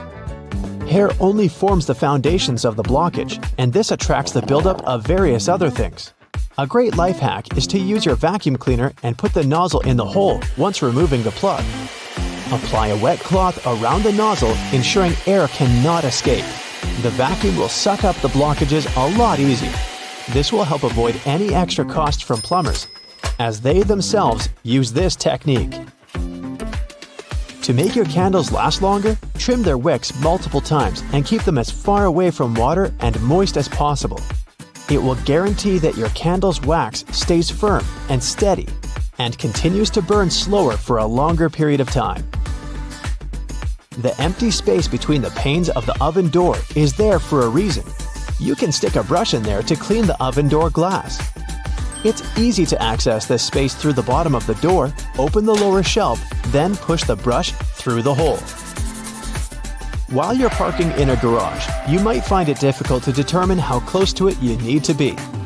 Not all cars have sensors ensuring you keep the right distance before the bumper makes an indentation on the wall. Applying a rope with a tennis ball from the ceiling at the right distance will help you learn the best distance to park from the wall. We've all been told to loosen a lock with WD-40 or lubricant. Yes, we all know we should have these around the house. But in case you don't, a great alternative is drawing with a gray lead pencil along the edges of the key and then putting it into the lock. Continue doing this until the keyhole has been adequately lubricated and the key functions smoothly. Pliers are prone to damage when you use them to adjust faucets and shower heads and are also difficult to grip. Take a couple of pieces from the end of an old garden hose and attach them to the jaws of the pliers. You'll find a huge improvement with grip and will avoid wear and tear. You can find a good use for discarded rubber for different things around the house. When fed up with tightening or loosening with a screwdriver, try using a simple rubber band. Place part of it into the screw grip and the screwdriver will have far greater traction. Moving cement blocks isn't safe for your lower back. Even with a wheelbarrow, it can be a risky process to place the cement onto the ground without causing damage. 3 simple cylinder pipes can make a world of difference, regardless of the size of the block. Try lifting the edge onto the first pipe with a pry bar, then pushing and maneuvering as you gradually direct the 3 pipes towards the desired location. Just make sure you're not doing this on a slope. That first strike on a nail can be a great success or will result in a throbbing thumb. A bobby pin is perfectly shaped to hold a nail in place, allowing for your hand to be clear out of harm's way and for you to strike the nail without fear. Use a crayon instead of a pen or pencil while working with a wet saw to ensure the markings are not removed. They will also be easier to see under the murky water. Checking the drains on the roof and determining when they need to be cleaned can take a lot of time. Using duct tape, attach a mirror on the end of a long broom and review whether the drains need to be cleaned. To further assist with your balance as you check on the gutters, attach a pair of old trainers to the end of the ladder. The spread of the shoe and its grip will ensure a further level of safety. Liquid caulk normally comes in huge tubes, so you can never use it all at once. The hardened tips of liquid caulk create blockages. Grab a used cork and drill through it to make a perfect lid, concealing the liquid caulk. Now it's ready to be used again with no blockages. It's finally the weekend, and you decide to go out for dinner. You opt for Chinese food because, duh, it's so delicious. You're seated at a lovely window table and handed the menu and a pair of chopsticks. Now you're faced with 2 options. After taking them out of their little paper envelope, what is it that you do? Option A. Do you split them straight down the middle after some struggle? Option B. Do you break them from the tip where they are glued together, like the internet has taught you? Well, according to mainstream online knowledge, option B will leave you with half-broken chopsticks. As it happened some time ago, a myth regarding the correct way to use chopsticks appeared on the internet. It claimed that the little marks on the tips of your chopsticks were there to help you to separate the top part. After that, you could turn this piece into a pillow to rest your chopsticks on during the meal. Well, as it turns out, having something to put your chopsticks on is very important. But breaking the top end of a wooden chopstick is not how it's supposed to go. So, once again, you arrive at the restaurant, make your order, and your waiter hands you a pair of wooden chopsticks. This time, you follow option A, breaking the chopsticks in 2. And if you really want something to put your chopsticks on, just ask the waiter. They most likely have what you need. Me? I'm the daredevil type, so I just put them on my plate. Now that this is covered, you might spend the rest of the night trying to figure out how to hold the chopsticks correctly. The Chinese have been using chopsticks since 1200 BCE. I was using a fork back then. They started out using them as cooking utensils, but it wasn't until 400 CE that they started using them at the table for eating. This custom spread around, and at one point, the Japanese created disposable bamboo chopsticks that we use today. 40% of the world's population use their hands to eat, 30% use knives and forks, and the remaining 30% use chopsticks. Most chopsticks users are from the East and Southeast Asia, with China, Korea, and Japan leading the race. And just in case you're wondering, yes, there is more than one type of chopsticks in the world. For example, chopsticks in China are the thickest and longest of them all. They're often made from bamboo or melamine and have thick and flat tips. The material is slippery and smooth, which makes holding them even more difficult. Now, say you're having dinner with native chopstick users. Here's what you should do. Plan where you'll rest your chopsticks between bites. You don't want to make a mess, right? So don't put them on the table, you'll get sauce all over the place. Definitely don't place them upright in your rice bowl. I'm not even going to start on how impolite that looks. The best solution would be to ask for a chopstick pillow or a holder and put it next to your plate. But if that's not an option, you can lean the tips of your chopsticks on the rim of your plate or bowl. Also, pay attention to what your chopsticks are pointing at once you put them down. It shouldn't be the people you're dining with. That can be interpreted as disrespectful in certain cultures. Now, here's how you're supposed to hold your chopsticks. Here's your hand and a pair of chopsticks. Try holding them like you would normally hold a pen or pencil. Take a mental picture of what it looks like. Now, never do this again. Try doing this. The thumb over the chopstick, under the chopstick, the tip of your finger. Got it? You have to place your thumb and index finger on the top stick, your middle finger serving as both support for the upper chopstick and as a holder for the bottom one, together with your ring finger. It might sound difficult, but it's really not. Just make sure to get some practice. And remember, if your fingers start sliding down the chopsticks, hold them as close to the top end as possible. This way, you can open your chopsticks wider. If you're almost a pro at handling chopsticks, you can use them while cooking. Just don't use metal ones, though. They are good heat conductors and will also most likely scratch the bottom of your pan. There are other types of chopsticks you can use. They are very good in case you decide to cook tempura or fritters that you need to keep turning from one side to the other. And last but not least, never wash your chopsticks in the washing machine. Just don't. They'll probably end up clogging the machine. Wash them by hand, the way previous generations did. Now, moving on to other things you might have been doing wrong. Hey, I don't mean to criticize. I'm just going to point out a few improvement opportunities on things you might have been doing badly, like microwaving leftover food. How many times have you taken your food out of the microwave only to discover it's still cold in the middle? That's because microwaves heat the food closer to the sides of the plate first. Often the heat doesn't have enough time to reach the middle of your, let's say, delicious spaghetti bolognese. It's more effective to spread your food closer to the sides, leaving some empty space in the middle. There you have it, warm food without much effort. And since we've been talking about food, let's talk chicken wings. Most of us take one, scorching hot, with both hands and take a big bite. But there's an easier way to eat it. Grab the wing by the two little bones, twist them, and slowly pull the bones out. Don't worry, the chicken won't feel it. You'll get a meaty, bone-free chicken wing. After all this eating, make sure you brush your teeth. But make sure you're doing it right. Choose a soft or medium bristle toothbrush. It won't harm your gums. And instead of repeating mechanical up and down movements, choose a 45-degree angle and go with it. This way you'll clean all that sticky plaque. Blech. To break in a new pair of shoes, you can ask someone with wider feet to do it for you. Maybe Mongo here. Or you can do something different. First, you'll need to put on a pair of thick socks. After that, use your hairdryer to blow hot air on one of the shoes and walk or jump around your home for a minute or so. You'll notice that your shoe has become warmer and softer. Now repeat this process with the other shoe. Now, if you still think the only use of nail polish is to make your nails all nice and pretty, you might be in for a surprise. Nail polish has unique waterproofing and adhesive properties, which makes it pretty useful when you need to create protective seals.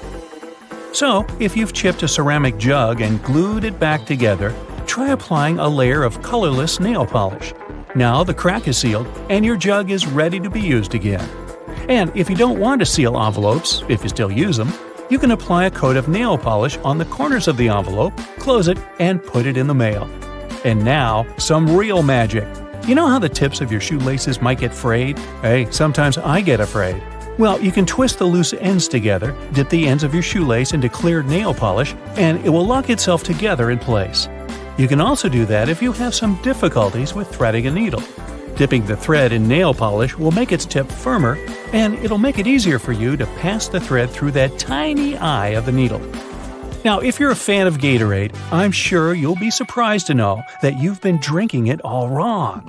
At the bottom of every bottle of Gatorade, there's some space. You can use it to keep the cap. This way, you'll never lose it when drinking Gatorade again. So, who doesn't like to add some ketchup to that delicious hot dog?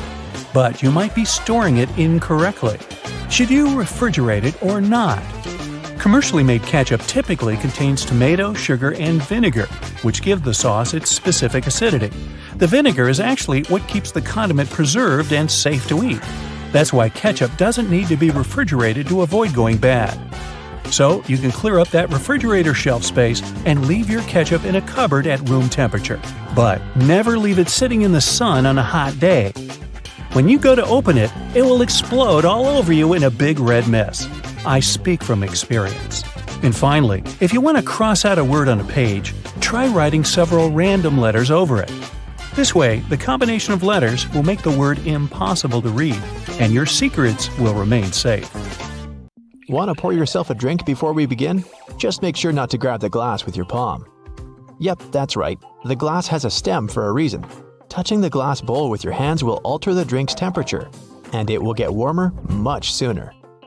While we're in the kitchen, let's check out your fridge. Most of those come with designated areas in the door shelves for eggs, but this may not be the best solution for storing them. The temperature in the door shelves tends to be a bit higher than in the fridge itself, so it's not the best place to store delicate types of food, like eggs or dairy. Make sure to remember that after your next trip to the supermarket. Also, while we're still browsing items in the fridge, did you know that waiting for food to cool down before refrigerating it may be bad for it? Keeping food at room temperature for more than 2 hours can increase its chances of going bad. So, pop it in as soon as possible. Just make sure to divide your food into smaller batches to help it cool down quicker. What's that in your fridge I just saw?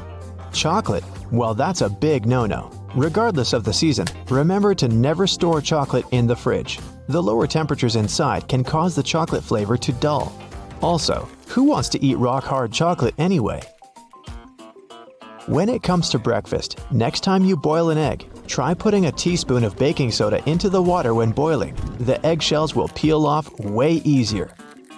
Another tip is to crack the egg on one end and run it under the tap. The water stream will help peel off the shell faster and with way less of a mess. Fan of smoothies? Bet you didn't know there's actually a correct way to load up your blender. Start with the liquids, then pile up the solids as you go. The motion created by the movement of the liquids will ensure a smooth, clump-free, delicious breakfast or snack. After that, you can clean it by simply adding some dishwashing soap and some water and letting it blend away. No need to add it to the dishwasher anymore, since the full cycle of the dishwasher can damage the metal plates on the blender. If you're ever in the mood for a peanut butter sandwich, but the peanut butter is all split with the oils on top, remember, there's a correct way to store it. Placing the peanut butter jar upside down in your cupboard will ensure the oils are spread out evenly. Love a good steak but never get a perfect consistency? You're probably digging in too soon. You have to let the meat rest after cooking for at least 10 minutes before you start cutting it. Using the right knife will also give you better results. A sharp knife will ensure you don't lose any of those lovely meat juices. It's pasta night. Ever wondered why there's a hole in the middle of the spaghetti spoon? Turns out you can use that hole to check how much pasta to cook per person. Now you know exactly how much of it to boil for that special marinara sauce of yours. When using non-stick pans, never use metal utensils. Go for wooden or plastic ones instead. The metal will be way too rough on the surface of your pans and can actually damage the non-adherent surface. Are you a leftovers for dinner type of person? Aren't we all? Quick tip for reheating your dinner in the microwave. Try spreading the food around the edges of the plate. Microwaves are indeed designed to heat food as evenly as possible, but not if the food is piled up. Ever try to take out a single Tic Tac from the tiny container? Just turn the box on its side. There's a cleverly designed slot on the plastic top precisely for that. No more shaking the Tic Tac box like a maniac. If you're up for some music but don't have a speaker around, don't worry. Placing your phone in a cup or bowl will amplify the sound and make your experience so much better. In a hurry, and your phone is running out of battery, there's a simple way to reduce the charging time. Simply set the phone to airplane mode. You'll see, it'll charge up to 100% in no time. We all keep our phones in all sorts of places: our pockets, bags, under our pillows. Hence, a lot of fuzz or lint can get stuck in the charging port. For safety reasons, turn the phone off before cleaning it. You can use specifically designed tools for cleaning the charging ports, speakers, or microphone. Just be sure to be gentle. Nice desk you got there. Did you know that those little legs on the back of the keyboard are actually there to help you see the keys better? However, if you can type without having to look at the keyboard, don't use them to lift the keyboard up. This position can damage your wrists when using for a long period of time. If you like to keep your things organized and prefer to use sticky notes, just make sure to remove them from the notes cube from side to side to prevent curling. We all feel a little overwhelmed when it comes to storage, especially linens. One easy way to make sure you'll never get mixed sheets is to store each set in the matching pillowcase. Not only will you get easy access to each set, but it's way nicer to look at on the shelves. When it comes to storing clothing, people use wooden hangers for more than just aesthetic reasons. They may be bigger and heavier than plastic ones, but they also help repel moths. Keep that in mind, more so when storing winter clothes. Were you ever curious about that one extra loophole in your running shoes? That one just next to your ankles? Well, turns out it's there for a reason. The tighter the laces on your shoes, the less likely you are to get blisters. Always fit your shoes correctly and use that extra loop in the shoes if needed before you go for a run. Your dress shirts have a tiny secret too. On the inside of the shirt, right between the shoulders, there's a tiny loop that you can use to hang the garment whenever you don't have a hanger lying around. Nothing can ruin a good vacation more than unorganized baggage. To make sure you never have to stuff your luggage with a huge pile of random clothes, instead of folding, try rolling your stuff and placing it neatly in the baggage. This way, you save a lot of space. You have easy access to everything you need, and your clothes will be less wrinkled. Not to be intrusive, but there's a bunch of things I'd like to show you in the bathroom as well. Wash your hands for at least 20 seconds each time to get rid of all the germs. To save the effort, open and close the tap with your wrist if possible. There you go. Squeaky clean hands for a longer period of time. Always brush your hair from the bottom if you want to get rid of any knots. Brushing your hair from the top will only cause more damage. When it's time to wash your hair, be sure to concentrate the shampoo on the scalp. Be careful though, never to apply the shampoo directly to your head. Lather it a bit with some water between your hands before you start massaging it in. You can skip shampooing the lengths of your hair unless they're really dirty. The foam that goes down from your scalp is sufficient to clean that portion. Take good care of your loofah as well. Leaving it in a moist, warm shower can increase its chances of gathering all sorts of nasty bacteria. Either throw it in with your laundry once a week, or let it soak in a solution with diluted bleach. We're sure you always moisturize after your shower, but there's a correct way to do that too. Don't add too much cream on your face, and make sure to tap, not rub it in. Your skin will thank you for it. You don't have to be a dentist to know how important flossing is. Next time, try tying your floss in a knot. With the added tension and grip, your teeth will be cleaner in no time. You know, there are all sorts of amazing things you can do with products already lying around the house that were meant for other things. We'll explore some of those, plus everyday items that have other purposes you may not be aware of. I'm also in a silly mood, so hey, let's have some fun. Many pairs of kitchen scissors today have a serrated opening where the handles and blades meet. You can use this as an herb stripper to de-stem difficult herbs like thyme, rosemary, and chives. Saves you a lot of time trying to pick the leaves off by hand. And if you're short of a vase, you could present roses to your significant other this way. Just be careful when you're pointing the sharp end. The metal tab on soda cans can be flipped around. You can slip a straw in place so you don't have to hold it up to your mouth. This stay-on tab replaced the pull-ring tab created in the early 60s. You remember those, don't you? Those could be quite sharp and easily discarded where they could be a menace for others. Now, you can pop your straw straight into one. Also means you can produce some bubbles and make a mess. Sometimes when you purchase an article of clothing, you receive a plastic baggie with an extra button and a swash of fabric. While the fabric is clearly used to patch holes, it can also be used to test the effects of various cleaners on certain surfaces. It's handy too to test wash cycles before using them to wash the whole garment. And if you want to clean your nose with it, that suggestion never came from me.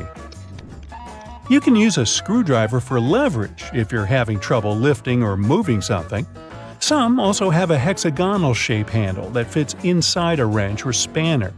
You can use it to improve torque and, again, for leverage.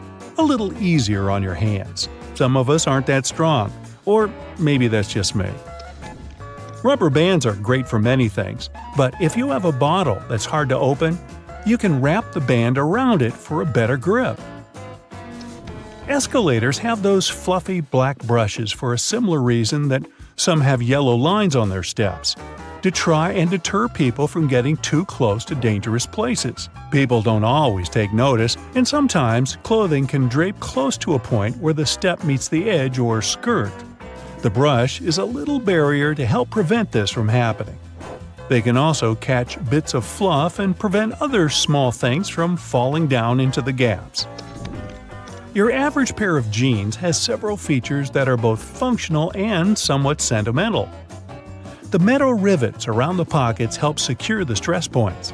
This ensures they last a bit longer than average, though not all jeans have them. Many still have a tiny pocket directly above the main pocket. This was originally meant to hold a pocket watch. Even though pocket watches are mostly a thing of the past, many people still use this space to store coins, rings, or even a portable USB. Now, this may seem a little obvious, but if you've ever wondered what all the notches are in a car tire, it's for traction on the road. However, there are also a good indicator if your tire is getting too worn down. If those notches aren't so deep anymore and are almost flush with the road, it's time to replace them. If you don't, the next time you try to stop suddenly at a stop sign, you might be surprised to find your car has turned into a giant roller skate. Those takeaway containers most associated with Chinese restaurants are designed to not only carry your food home, but to store them in the fridge. They double as a plate, as you can eat straight out of them and don't have to worry about dirty dishes. Yay! They were actually patented way back in 1894 to transport freshly shucked oysters and were known as oyster pails. They were later adapted to use as leak-proof containers for food. While you're sitting on an airplane and looking out the window, you may have noticed those little holes, or in some instances, a small singular opening near the bottom. This is called a breather hole, and no, it's not for you. It's designed to equalize the difference in air pressure which builds up between the pressurized cabin and the atmosphere outside, especially during high altitudes. It also releases moisture from between the panes to avoid frost from forming on the windows and obstructing that all-important view. Sorry, but it looks like you won't be drawing a smiley face on it anytime soon. This was first introduced way back in 1956 by a company in Japan. Pretty cool, huh? They got their inspiration from Snap-off rows on chocolate bars. Just don't get the two mixed up. One doesn't taste good. When it comes to measuring tape, almost every reel has an empty slot in the metallic end. This is called a nail grab, so you can attach it to a nail or screw. A handy trick to do measurements without requiring someone else to hold it in place. Ooh, very nifty.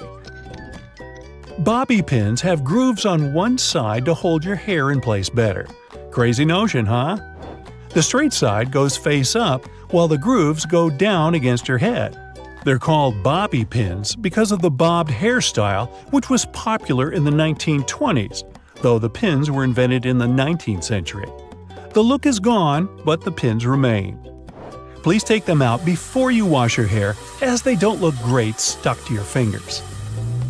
If you've been in a car or a bus and noticed the textured black dots baked into the black edges, you've probably worked out that it's not there for its pretty looks. It's called frit, a ceramic paint. Its main purpose is to protect the window from ultraviolet rays. It also creates a rough surface for the adhesive to cling to.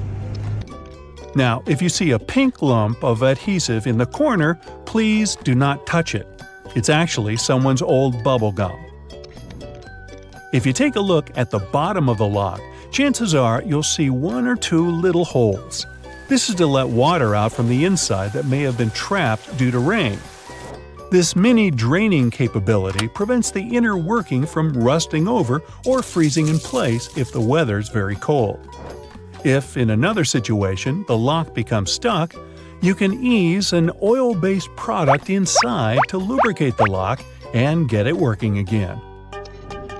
If you've lost the key and want to ease your frustrations, you can yell into the holes. It won't do anything to unlock it, but it may help you feel a little better. Some dress shirts have a fabric loop on the back. You guessed it, it's used for hanging the shirt up.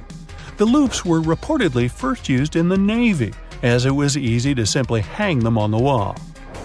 During the 1960s in colleges, the fashion of the day was to wear the shirt buttoned all the way to the top, which made them difficult to hang. So designers began putting the loop on the back. If the student removed the loop, it signified that they were going steady in a relationship. Unless your friend ripped one off for a prank, now everyone's asking whom you're with. There's a little more to this story, but we haven't got time to hang around. And yes, that's a bad pun. On purpose. It's what I do. Ever wondered why coins have those little ridges along the edge? It's a leftover from earlier times when they were worth more. Counterfeiters could easily file the edges off to sell as gold or silver coins to make some profit. The ridges were created so it was much easier to tell which of the coins had been altered. It's not needed today, but the coins still have that altered style.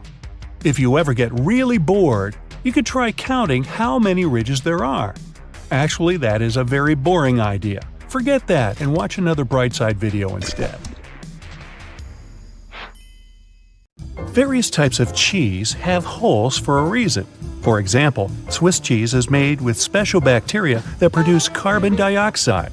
As the CO2 is emitted, it blows like bubblegum, leaving tiny craters, also known as cheese eyes. Then the cheese is cooled down, but the holes stay in place. Over 40 billion Oreos are made every single year. It's the world's most popular manufactured cookie. The geometric design stamped onto these cookies has the Nabisco logo, the symbol of European quality, surrounding the word Oreo. William Tournier created the chocolate cookie design we see today back in 1952. If you use reusable bottles, you probably know that sometimes they smell. Even if you only use it for regular water, it still smells. But it's not the water that smells, it's the microorganisms in it. If you drink water from a bottle, the particles of your saliva and sweat stay in there. Those bacteria start to build up in the bottle, causing the smell.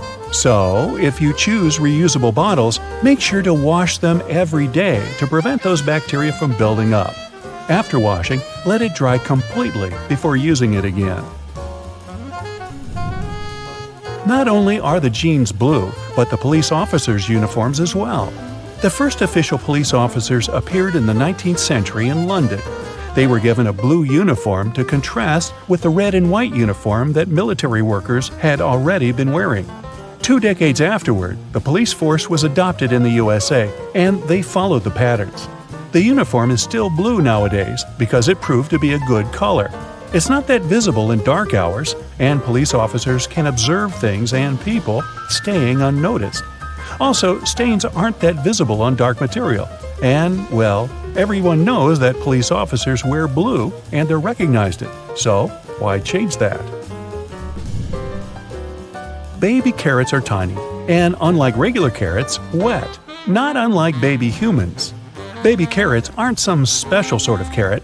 They're actually made of regular carrots by cutting off the skin and outer layers and then polishing them to look that pretty.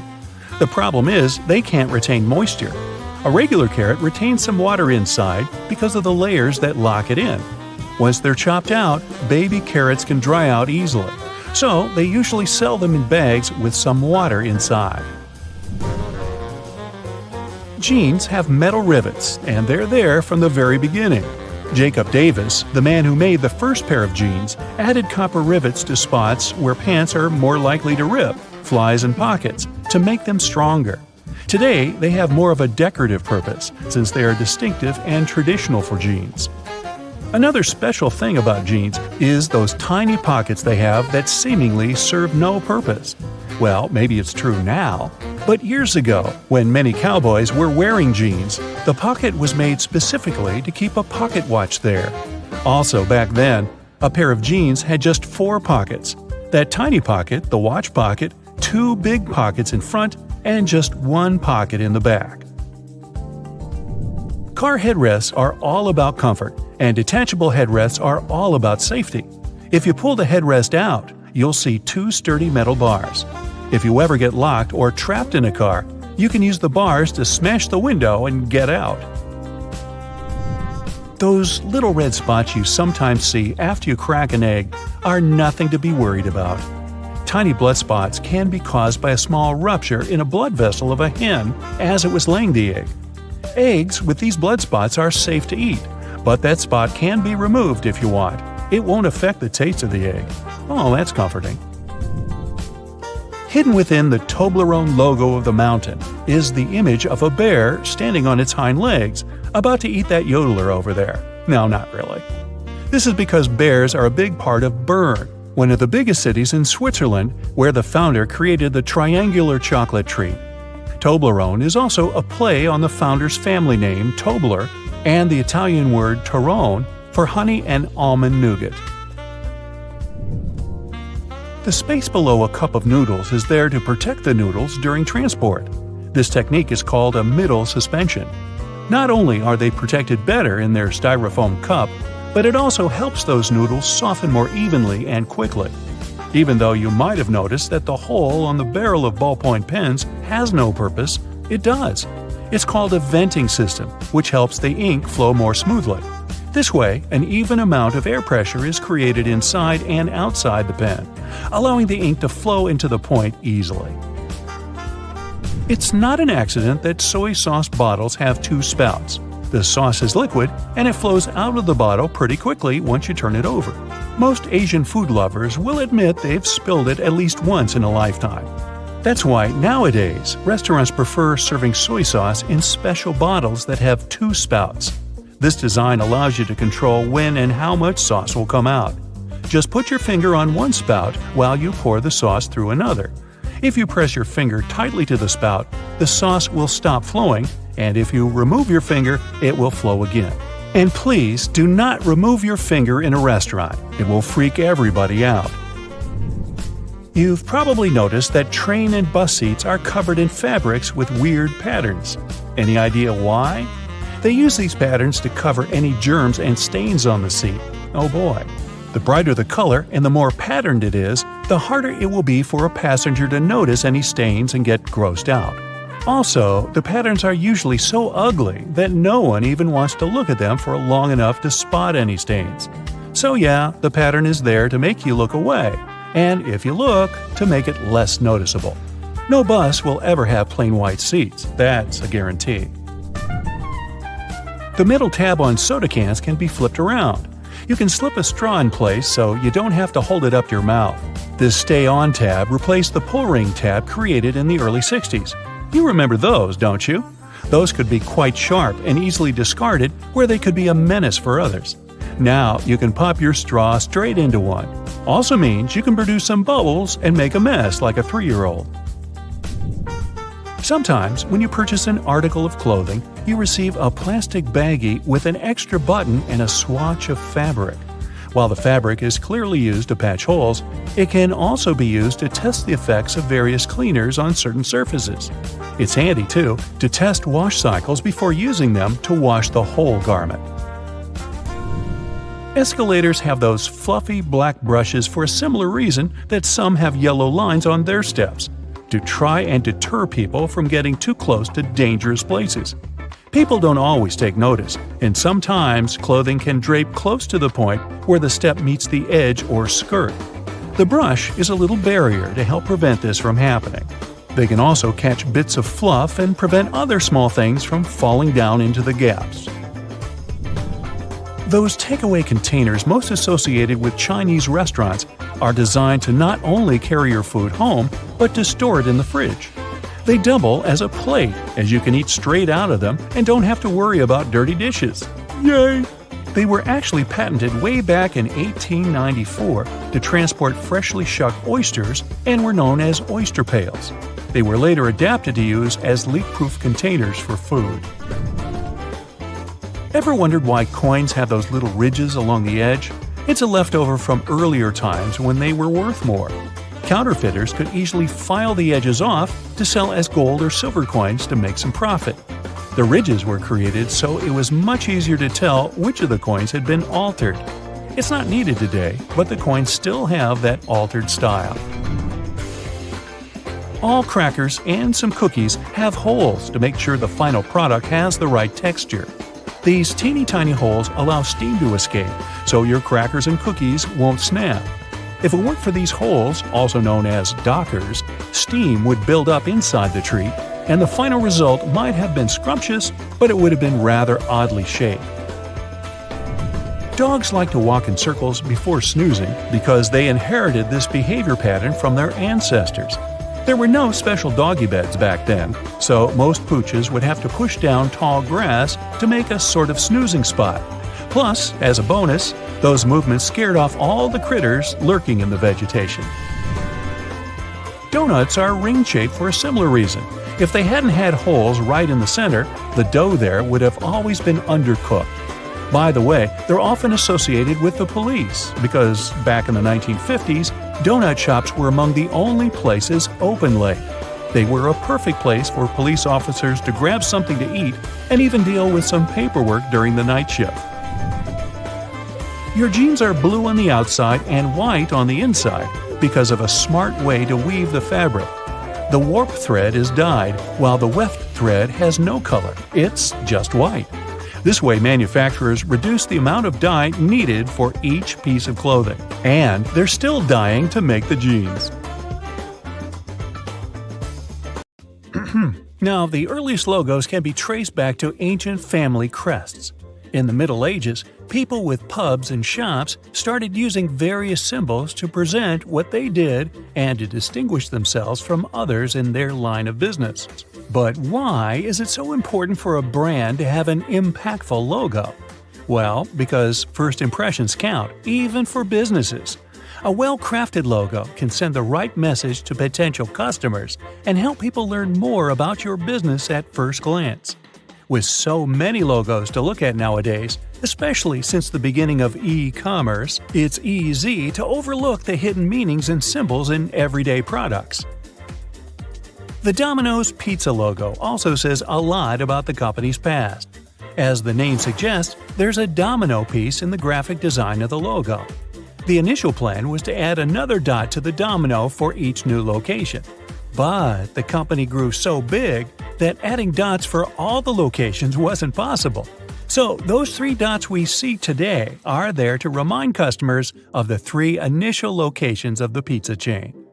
Now, when you look at the Beats logo, the first thing that comes to mind is the letter B, and rightly so. But there's a hidden meaning here as well.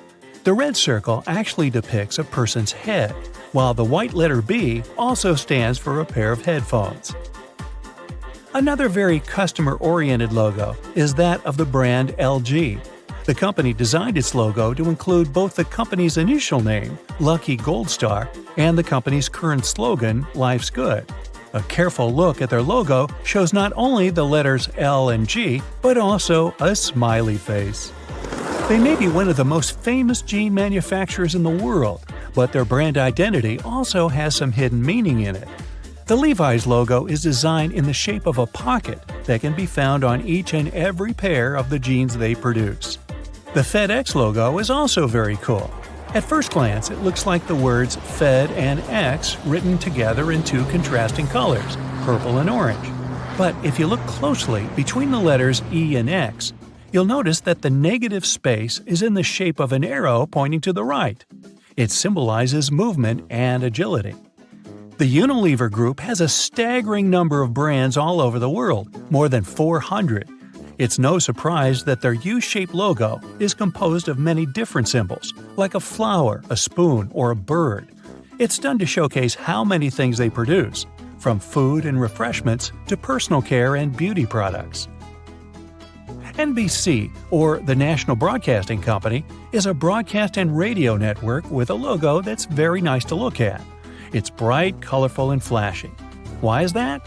Well, because the network was created at about the same time color television started to gain momentum.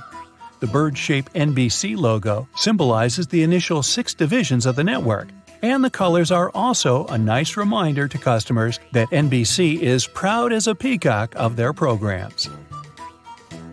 The Evernote logo is another of those designs that clearly shows the brand's overall purpose.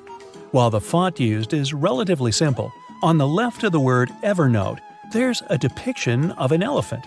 The animal is a well-known symbol of good memory, and the shape of its ear is curled like a post-it note.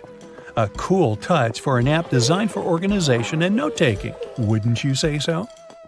Now, the Cisco logo comes with its own little secret as well. The font is quite minimalistic, but the lines above are there to depict the Golden Gate Bridge in San Francisco. The first CEO of the company, a man named John Morgridge, thought this would be a great idea to emphasize moving toward the future and connecting two worlds. The Amazon logo is everywhere these days, but there's a small detail in there that most people probably miss.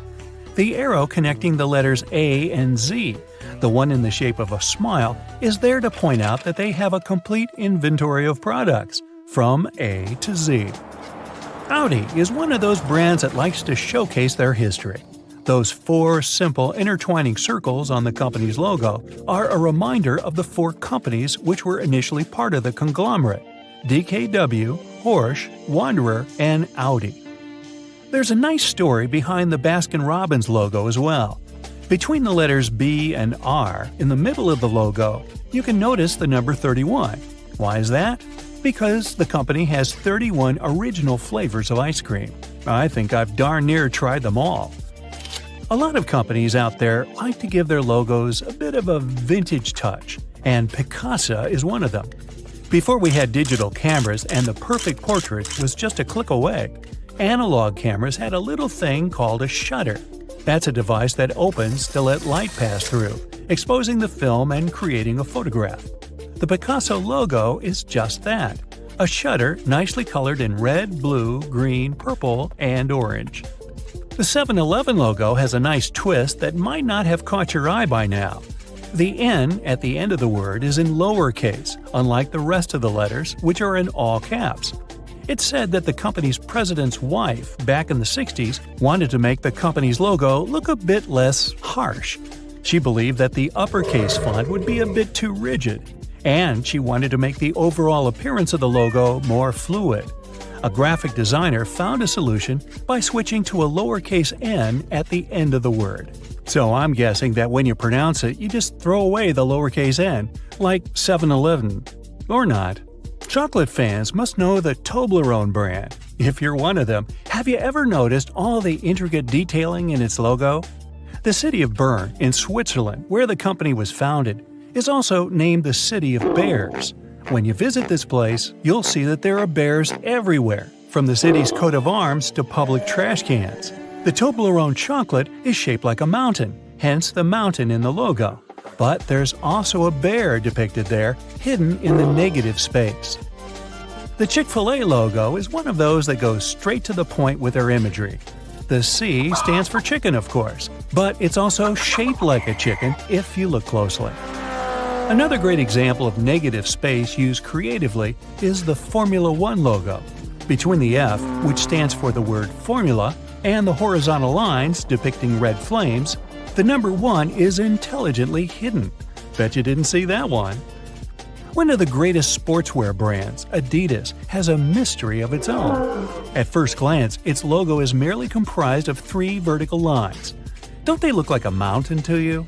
This mountain is there to symbolize the effort athletes have to make to reach the top, which is like, climbing a mountain. The IBM logo has its own statement to make. The 3 letters of the company's name, I, B, and M, are designed to be the horizontal lines meant to symbolize speed and dynamism. This is one of the company's main values, which has always been important to the founders. With a cool logo to present to the world, Ray-Ban has become a household name for sunglasses. Just to make sure you don't miss what they actually do, the B in the logo is designed like a pair of shades. The worldwide internet source of information, Wikipedia, has a logo to match its brand identity. The globe is made of many puzzle pieces, each with a different symbol on it, and some missing pieces as well. It tells the story of the company's mission without a single word. That's a nice lesson in storytelling, don't you think? Subway is one of those brands that have a nice combination of the logo and name, meant to symbolize that you can have a delicious meal anytime. The pointing arrows on the letter S and Y look like the directions found at subway stations. Now, there's no way you can miss the 2 pieces of chocolate in the Hershey Kisses logo. But there's a third one hidden in there if you look closely. Have you seen it yet? It's hidden between the letters K and I. If you've ever redecorated a house or planned a wedding, you most likely use Pinterest to store and share ideas. The Pinterest logo looks like the letter P in a red circle. But look again. This P is shaped like a drawing pen. To the untrained eye, the logo of the London Symphony Orchestra looks like an eccentric red curved line. But in reality, it has a purpose of its own as it symbolizes a musical conductor. Another brand with hidden imagery in its logo is Magic Coffee.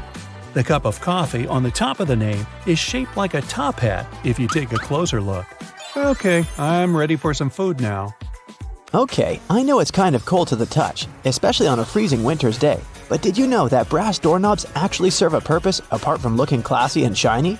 Since it's a copper alloy, brass has antimicrobial properties. That means it can help get rid of harmful germs and bacteria, sometimes in up to 2 hours. In high-traffic areas, that's all the more useful, but since brass is much costlier than other metals like nickel and steel, you barely see these types of doorknobs anymore nowadays. Speaking of lovely multi-purpose items, most screwdrivers have a tiny little secret of their own. They can sometimes be slid through a wrench so that they can be used to create more torque when twisting, not to mention the uses when it comes to bolts in hard-to-reach places. There's a reason why buttons on women's shirts are for the left-handed, and it has nothing to do with fashion. This practice dates back to the times when chambermaids were helping ladies dress themselves, and it was easier for them to perform their job with this orientation. Having the buttons placed as such indicated a sign of wealth, so it's easy to imagine why the practice carried on, even though most people dress themselves nowadays. Next time you receive a package in your mail, take a look at your box cutter. If it features some diagonal lines on the blade, you're in for a little design perk. Turns out that these are blades that snap off. Continuously cutting cardboard can dull the sharp edge of the blade. To help prevent the need to buy a brand new box cutter, the top segment along the next line can be broken off to reach a new sharp edge. To do this, check out the small hole at the base of the tool, sometimes called the blade snapper. The people that first came up with this brilliant invention were engineers inspired by the way chocolate bars are segmented. Hold on a minute, don't throw away the cardboard package just yet. Most likely, you'll have some silica gel packets somewhere at the bottom of the box. Since this gel is basically a drying tool, it gathers up the moisture out of its environment, so you can store these packets for further occasions, whether you'll need to dry out your phone or some other electrical object.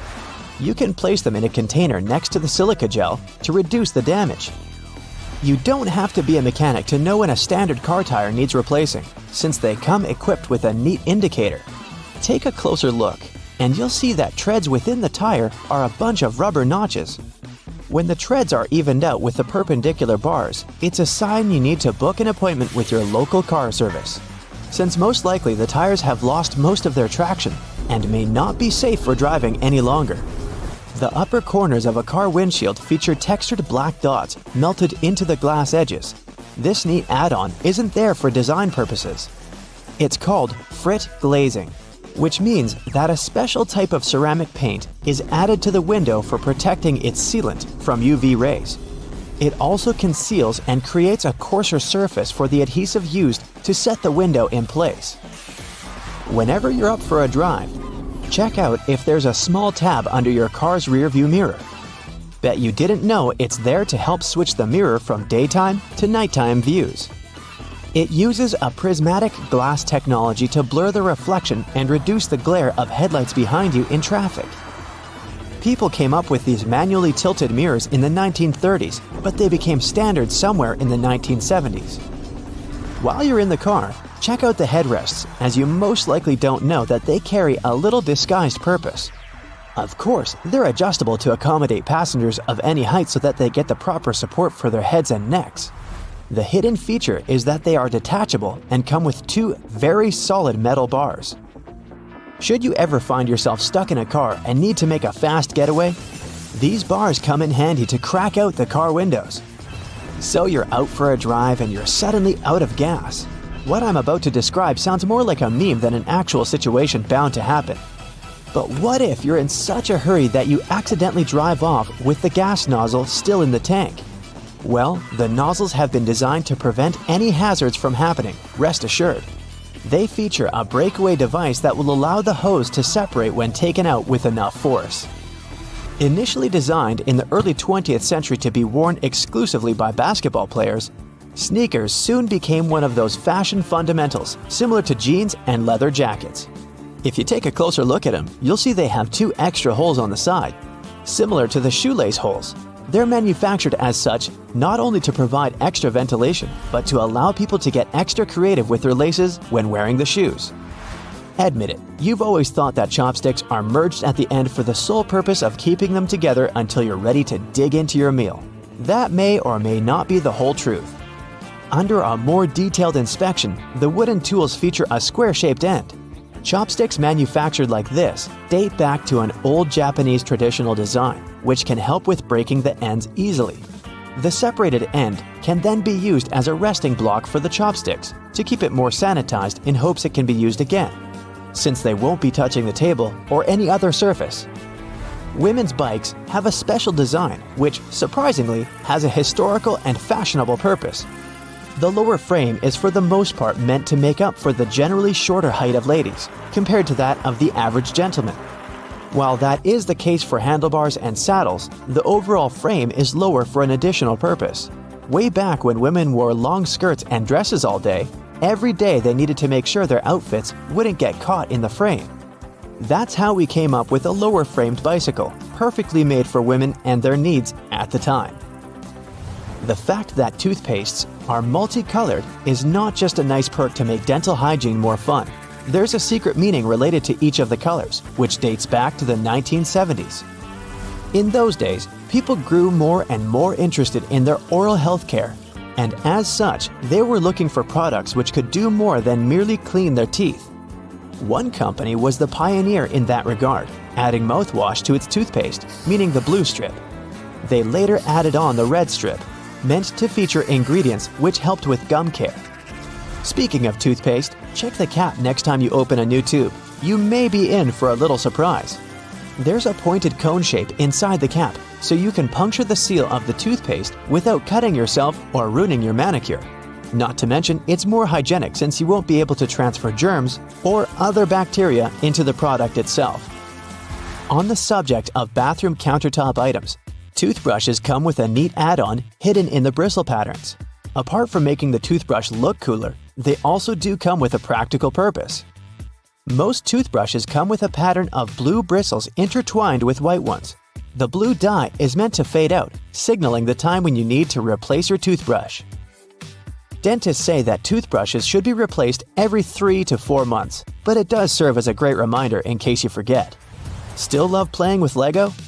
Don't judge. Hey, it's a great hobby for all ages. Notice there's a hole on top of the Lego heads? Behold, you're looking at a safety feature that the people at Lego designed to prevent choking hazards. The most dangerous issue should a person swallow any of these pieces is the blocking of the airways. Designing a hole inside the Lego head helps the air to flow freely through the piece until it can be removed safely. We're now used to all sorts of modern light bulbs, some tubular, some shaped like diamonds, and some even twisted altogether. Historically, light bulbs were round and the initial shape served a purpose in itself.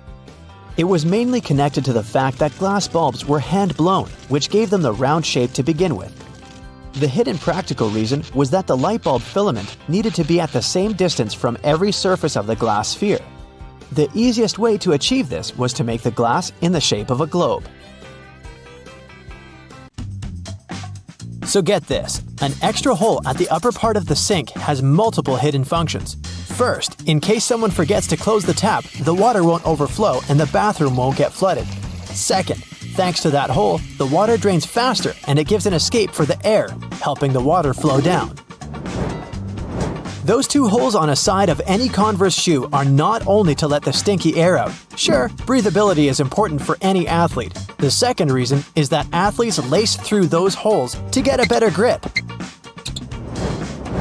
Donuts have a hole in the middle and it doesn't stand for O in donut. It's not designed for an easier grip either, though it can be quite convenient. It's actually made this way for mass baking, so that they can cook all the way through evenly. Baby carrots are tiny and, unlike regular carrots, wet. Baby carrots aren't some special sort of carrots. They're actually made of regular carrots by cutting off the skin and outer layers and then polishing them to look that pretty. The problem is that they can't retain moisture.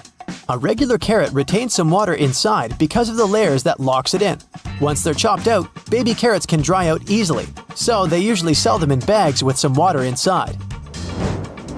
Toy stores are filled with Beanie Baby plush toys, and a detail that is even more iconic than their huge eyes is their tags saying TY. That's a small manufacturing company not so many people have heard of. Beanie Babies appeared in 1993 and they went insanely popular. TY is the name of the company, but it's not an abbreviation. It's the actual name of the company's founder, H. Ty Warner. Most metallic zippers have a hidden lock inside them to save you from awkward situations, such as an undone fly. Oh boy. Don't leave the zipper handle in an upward position. When you pull it downwards, it automatically locks. It's all thanks to those tiny grooves hidden underneath the handle. Almost any public toilet has a large gap between the floor and the door. The reason for such a zero privacy thing is to actually minimize the level of privacy and comfort, so that people wouldn't stay there long and there'd be no lines. It's also easier to clean, and safer if some emergency occurs. Headrests in a car are about comfort, and detachable headrests are about safety. If you pull the headrest out of a seat, you'll see two bars, which are quite sturdy. If you ever get locked or trapped in a car, you can get out of there smashing the window with these bars. Many cups and mugs have little grooves on the bottom on purpose. They're designed for dishwashing machines. The grooves let the water flow and not spill over your feet when you take the cup out. Also, those grooves let the air flow, so the cup doesn't crack even if the tea is scalding. Almost all measuring tapes have a metal tip with a small slot on the end. You can use this slot to hang the tape on a nail or a screw to make measurements without anyone's help. Sometimes this tip has a row of sharp points along the edge on one side. That comes in handy when you want to leave a mark without using a pencil. Doorknobs are usually made of brass, bronze, and some other copper alloys for a reason. They have an antibacterial effect, so they stop microbes from spreading. They get rid of a range of harmful germs pretty fast, within a couple of hours. But don't forget to wash your hands anyway. Grocery carts have loops for a reason. You don't want to put your jacket in a cart next to potatoes and onions. Hang it on a loop. This little hook-like thing is there to help you better organize the space in your cart. The carts also have a super handy grid. Whenever the cart's full, you just need to lift the grid and attach the shopping basket for extra purchases, placing it in between the horizontal bar above the wheels and the hooks the grid has. A point in an ointment cap is there for a reason too. Most tubes are usually sealed with foil, and it's better to avoid opening it with fingers unless you're ready to say goodbye to your nails. A point easily opens even the most safely sealed tube. Silica gel can often be found in different things you buy like bags, shoes, and many others. Don't throw it away. It's meant to absorb excess moisture, so anytime your shoes are a bit wet, just throw in a packet with silica gel. People used to co-live with rats, and these guys like gnawing on everything they see in their way, including paper. Still, rats weren't able to chew more than the space left on the margins. That black grate on a microwave isn't just some fancy decoration. It's called a Faraday shield, and it prevents the rays from escaping the microwave. It also speeds up the heating, so you can enjoy yesterday's leftovers faster. It may also block phone signals, so if you're tired of numerous calls, just put the phone into a microwave. But don't turn it on. All Tic Tac containers are designed to dispense one Tic Tac every time you open it. The lid has the same shape as the candy. Turn the container upside down, gently shake it, and open it slowly. You'll notice only one candy stuck between those lid grooves. So if you just open the container and shake it until 5 or even more candies fall into your mouth, it means you've been eating Tic Tacs wrong all this time.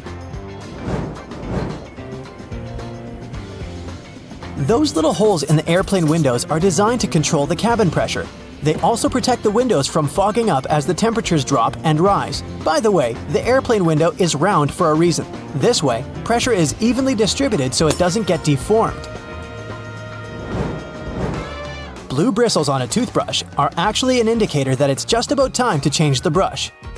As the bristles get in contact with water, the blue, or whatever other, pigment fades away, so the more you use it, the duller the color becomes. A triple handle on a jerry can is there to make it easier for two people to carry it and distribute the fuel evenly. Gas cans often have a second hole that actually needs to be uncapped too before you pour the gas. The air passage will prevent it from pouring out, so no more fuel waste. Jeans first appeared in 1873. They were invented by Jacob Davis and Levi Strauss. Davis was a tailor who was producing covers and tents, and Strauss was a businessman who, among other things, was selling cloth. The first jeans were made by Davis from denim, the fabric he bought from Levi Strauss & Co. Together, they patented the design. Blue was a standard color for denim that was dyed using an indigo dye. The blue color is a tradition that is still often followed today to replicate the original look of a pair of jeans. Jeans also have metal rivets, and they've been there from the very beginning. Jacob Davis, the man who made the first pair of jeans, added copper rivets to spots where pants were more likely to rip, flies, and pockets to make them stronger. Today, they have more of a decorative purpose since they're distinctive and traditional for jeans.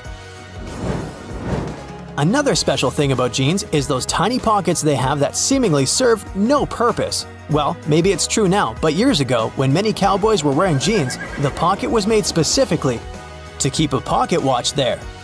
Also, back then, a pair of jeans had just 4 pockets. That tiny pocket, the watch pocket, 2 big pockets in front, and just 1 pocket on the back.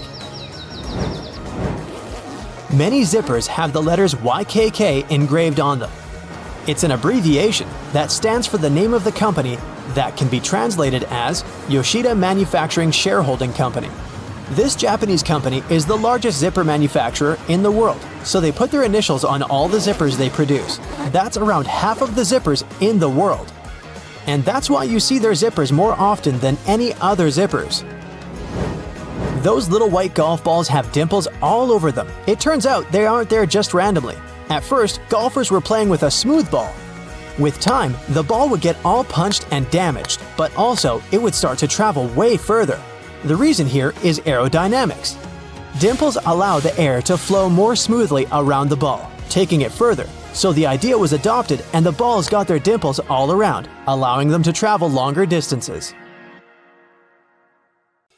The button on the top of your baseball cap is there purely for aesthetic purposes. By the way, this little thing has a name. Professionals call it a squacho. Its initial function was to hold the four panels of the cap together. As hat making improved, the panels stopped needing it to hold together, and squacho was removed. But hats didn't look the same without it. Soon after, the squacho returned due to popular demand. Originally, high-heeled shoes weren't intended for galas and proms. Back in the 10th century, horse riding was pretty tough with flat-soled shoes, and many riders' feet would constantly fall out of the stirrups. Higher heels helped deal with that problem. The grip was much firmer with them, and they grew in popularity. It wasn't long before they became a fashion accessory to match stylish outfits. Notable people wouldn't want to be seen without them. Riding a horse with fancy heels was the equivalent of owning a luxurious sports car.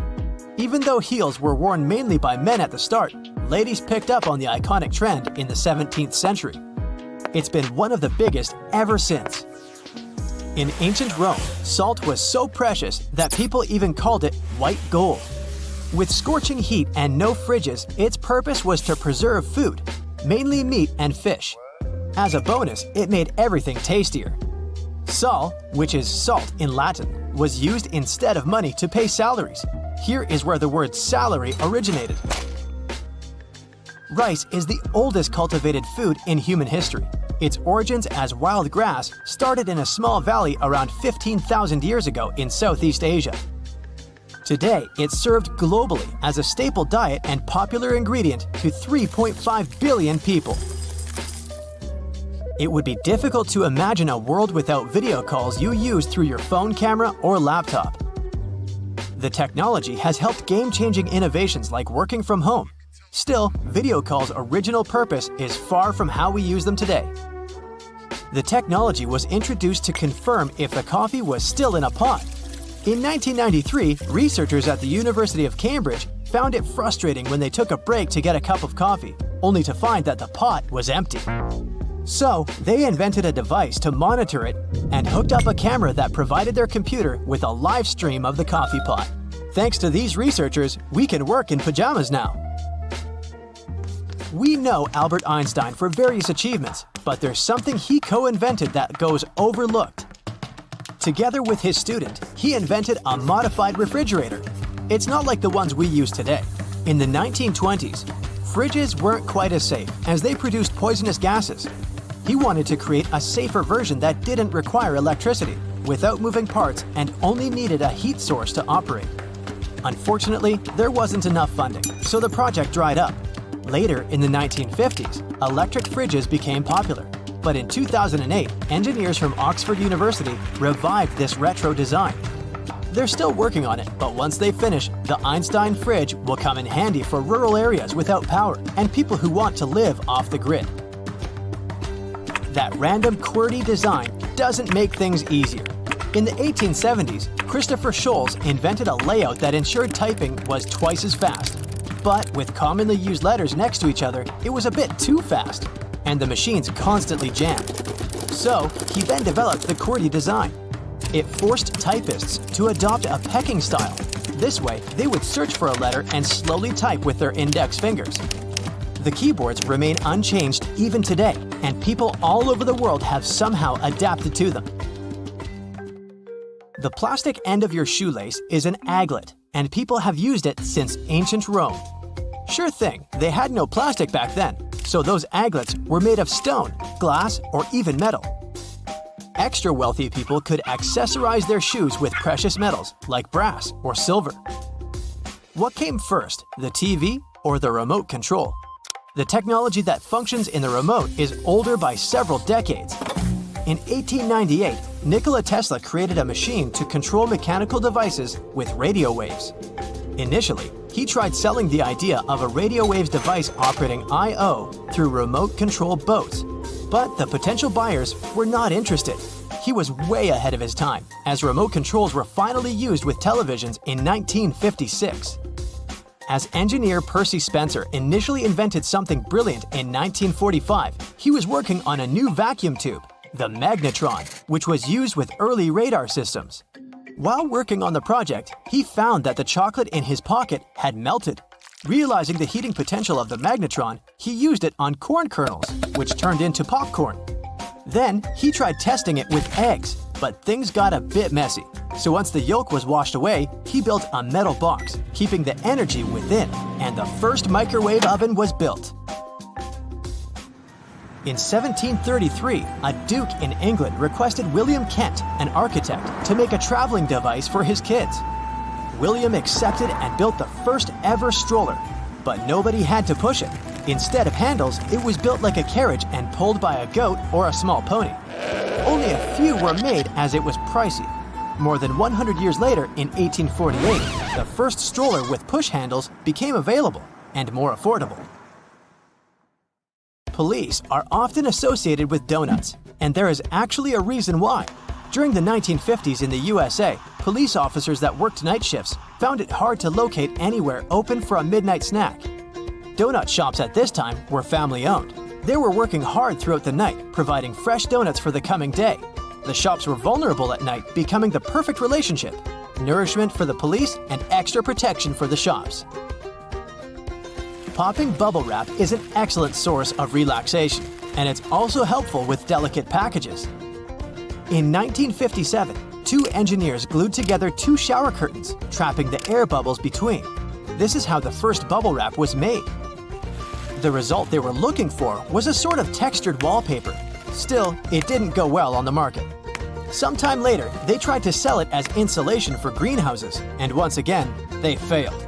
Everything changed in 1960 when IBM needed to ship delicate computer parts. The bubble wrap was perfect, and they continued to collaborate. Using maps with your phone has become a far easier way to navigate, but the old-fashioned handheld maps were once the only option, creating a competitive industry. So much so that map makers would draw in phantom settlements to avoid rivals stealing from them. These fake towns were called a copyright trap. However, one of these fake settlements became real. Agloe in New York was drawn into a map by General Drafting Co.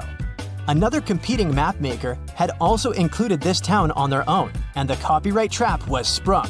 But in court, they found that in 1950, a general store had actually been built there. And the owner assumed that Agloe was a real area based on the map, so he named the shop after it. So there was no violation found, as technically Agloe was real, thanks to that general store. In 1943, Vesta Stout from Illinois was working with securing parcels. She was disappointed with the poor paper tape, as it would fall apart when wet. So she asked her boss to try to make waterproof tape. Her request was ignored, but she wrote a letter to President Roosevelt with an idea of how to make a better tape. Not only did she explain her concept, but she also provided it with detailed designs. He approved the idea and ordered the changes. The new tape was so helpful for freight transport that everyone wanted it, and they started selling it at hardware stores. In the 1950s, many people would wrap air ducts, and it was then deceptively named duct tape. Still, the adhesive on the sticky side wasn't suitable for cold and hot temperatures, which caused the tape to fall off. Despite this, people continued to use that tape for almost everything else. Have you ever wondered why things are the way they are? Like, why are there holes in a takeout box? Don't worry, you're about to find out.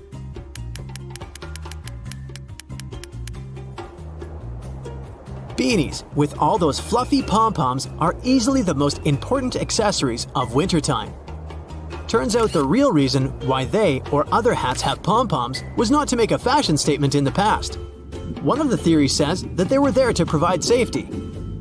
French sailors used to wear hats with pom-poms so they wouldn't hit their heads on the walls or low ceilings and hurt themselves if they lost their balance in a rough sea. So it wouldn't be wrong to call pom-poms head bumpers. Ever notice those extra eyelets hiking boots have on their sides? One thing is for sure, Even though it kind of makes sense, they're not there to provide ventilation for your feet so that they don't smell. They're there to prevent your shoes from moving and causing you to slip and fall while you're hiking, climbing, or descending a hill. When you're going on your next adventure, make sure to tie your laces through them to tighten your boots for a better fit. You're at a barbecue party with your friends. The host serves cold drinks and long neck bottles to everyone. You think to yourself, why do bottles have long necks anyway? There are two reasons for that. The first one is to reduce the cost of packaging. The narrower the neck is, the smaller cap you need, and the second reason is to make sure that your drink stays cool longer. When you hold the bottle from its neck, not its body, the heat coming from your hand won't warm up the rest of your drink.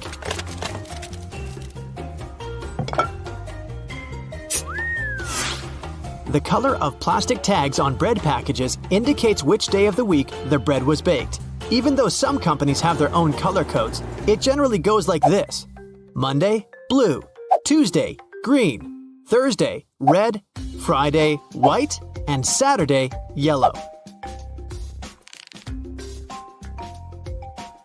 So pick accordingly to get the freshest bread. You're feeling too lazy to cook dinner, so you go to your favorite restaurant to order takeout. You come home feeling excited that you're about to have a delicious meal. You open the takeout box only to find out that your food became soggy because of the moisture built up inside of it. Well, this secret purpose is going to help you prevent that from happening ever again. Notice the perforated tabs in the corners of the container's lid? You need to push them down to allow the steam to escape from the holes. If you have a hot meal, that is.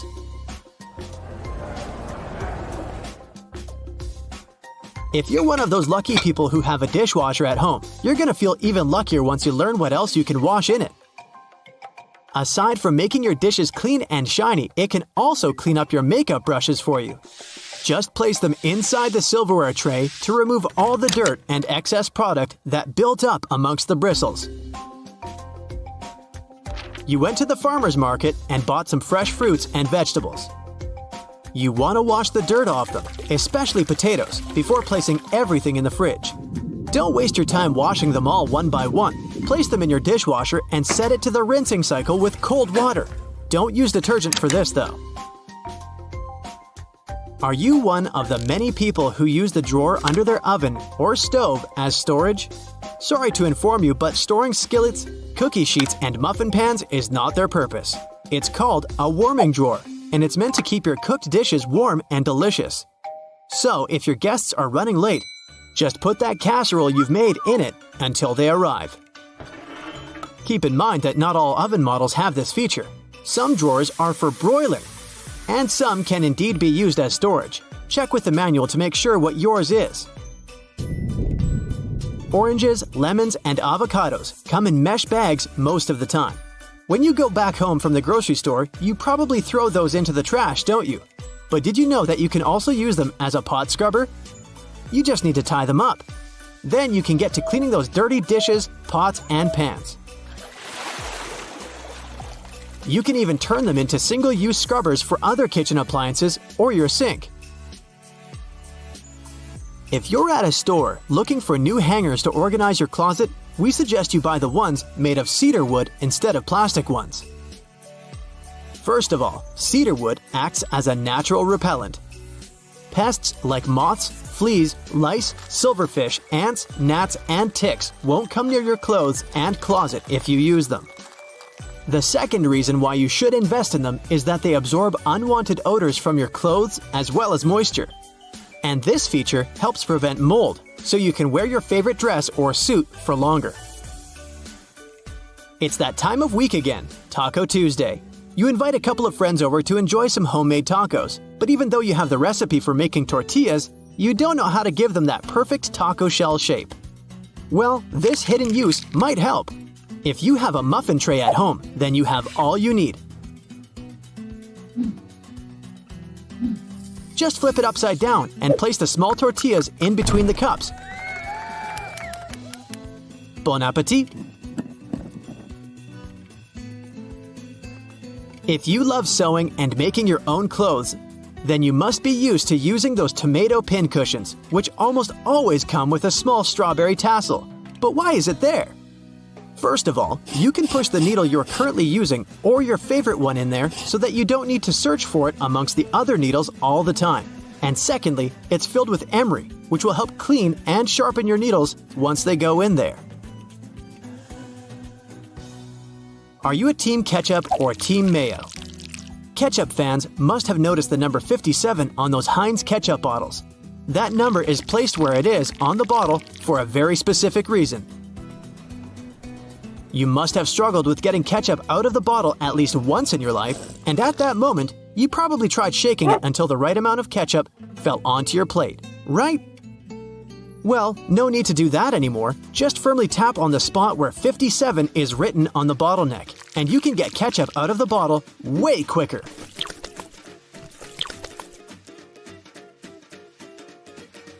You might have noticed that there are two holes in an oil can where you are filling it up or pouring it.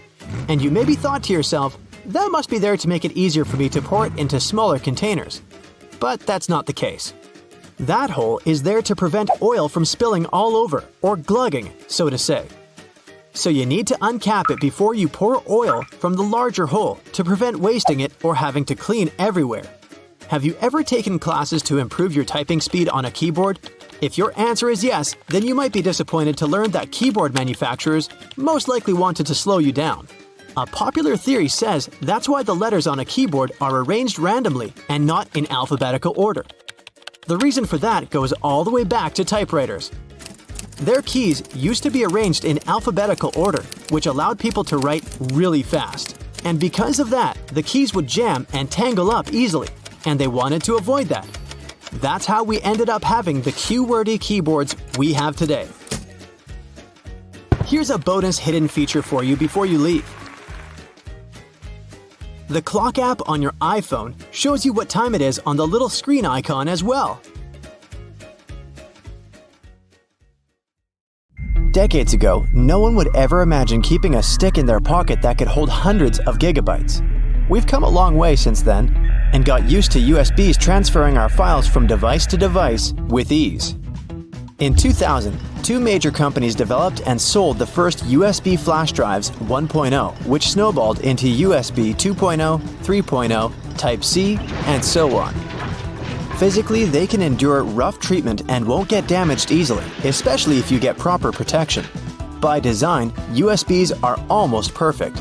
So perfect that you always make the mistake of inserting it in the wrong way. Admit it, the two square holes are used to help the USB secure its position once it's inside the port. It's not strong enough to keep it stuck, but strong enough to do its job. You can protect your USB with proper encryption. This means that if anyone gets their hands on them, they won't be able to read them. Encrypted files end up being scrambled into gibberish of a series of letters and numbers instead of comprehensive words to anyone who tries to read it. The file is only accessible if someone gets their hands on that USB. But if you're using certain online services like messaging or emailing, then encryption is simply not enough.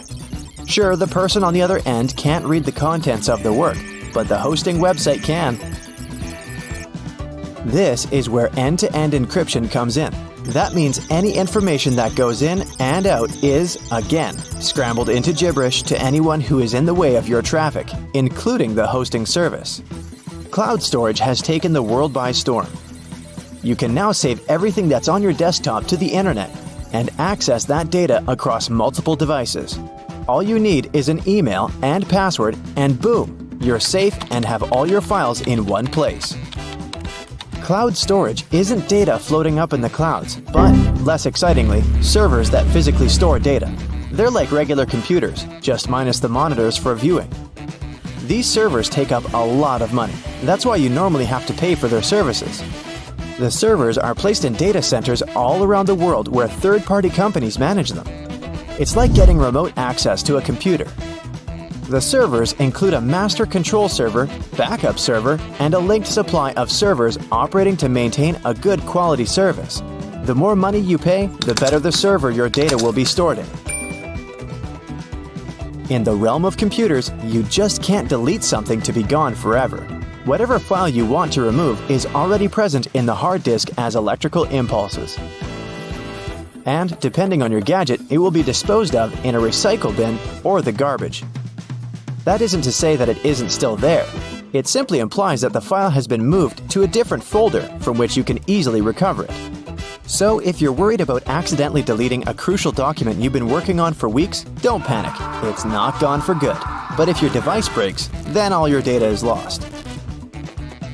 If you own a device that has Windows 10, then you've probably been shutting down thinking that your computer or laptop is completely off. This is not the case. Windows 10 doesn't actually shut down, but goes into a state of hibernation. It keeps your app saved for you to recover. The proper way to shut it down is by resetting it. Windows operating system is known for being user-friendly with all the commands displayed in front of you.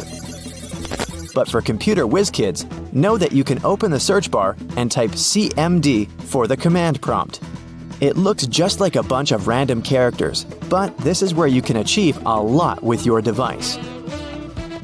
If you don't like the black window, you can always change the color of your suiting. Once you launch the command prompt window, right-click on the title bar and then on Properties. Another window will open which has the option of choosing colors. You can pick the colors you want for the background and text, or fix the opacity for the CMD window. This is easy mode. The real work is typing commands in the window. If you want to look for all your drivers on your Windows 10 device, then type in this command in the window. Don't forget to add spaces. The list of servers will magically pop up on your screen. This is a good way to get to the bottom of your issue, instead of searching for them manually. You can also hide specific folders on your computer through the command prompt by typing this command and pressing Enter. Of course, you'll have to type in the folder you want to hide, and poof, it's gone. The non-tech way of doing this is by opening the Properties pane in the folder and clicking on the checkbox that shows Hidden. While this is indeed the easy way of hiding your folders, it's not the most effective. You can simply write Show Hidden Files and Folders, and every checkbox you check will be visible again. The command prompt isn't all about business. You can try playing a game there to pass the time. Don't expect a AAA kind with realistic graphics and epic gameplay. Type this command and you'll be transported into the game via text. This game will allow you to create characters and engage in this imaginary world. Google Chrome is one of the most popular browsers on the net, but you can also play a text-based game there, just like in the command prompt. First press Ctrl plus Shift plus J to open the console. Then type Text Adventure into the search box. Don't freak out, you just opened the sort of a back end of the page. Next, click on the box that says Console. You'll be greeted with a text that will ask you if you want to play a game. Type Yes, and you'll instantly begin. They'll give you some basic commands which are easy to follow and an opening premise of the journey. If you're looking for something a little more contemporary, then get ready to play some solitaire. No worries, you don't have to type some command to play it. All you need to do is type Solitaire in the search bar, and you're there. You can play the exciting game of solitaire in your web browser. And when you get bored, you can play the classic game Pac-Man. If you're from the generation of the classic bulky phones, then this next game will bring back all those memories of your childhood. Open Google and type Snake, and there you go. When the internet is down, you can play the dinosaur game in your browser window while you're impatiently waiting for the Wi-Fi to come back. This game is very simple. After pressing Enter, you just have to hit the spacebar to jump over obstacles. And at a certain point, you'll have the option to duck down, which will make it even more challenging. Even without Wi-Fi, you can still have a good time. You can pause the game whenever you want by pressing the Alt key or F11. You can just click on your screen to continue the game at any time. Windows 11 has some cool hidden features that are very useful, like adjusting the volume for each individual app. You can go to Settings and click on System. Hit the Sound section. This will bring you to all the sound levels and the master switch. copy-pasting is so essential to our everyday workflow that Windows 11 decided to take it to a whole other level with Clipboard History. This option allows you to save your copied texts in one designated area, which you can access anytime. And the good news is that this option is also available on Windows 10. Just click on the Windows key plus V, and you're good to go. If you have too many windows opened on Windows 11, you can grab the window that you want to keep and shake it. It will minimize all the remaining windows in the background so that you can have a pleasant, productive workflow. Oh wait, it's happening now! Pouring milk into your tea or coffee can make a mess if you don't do it the right way.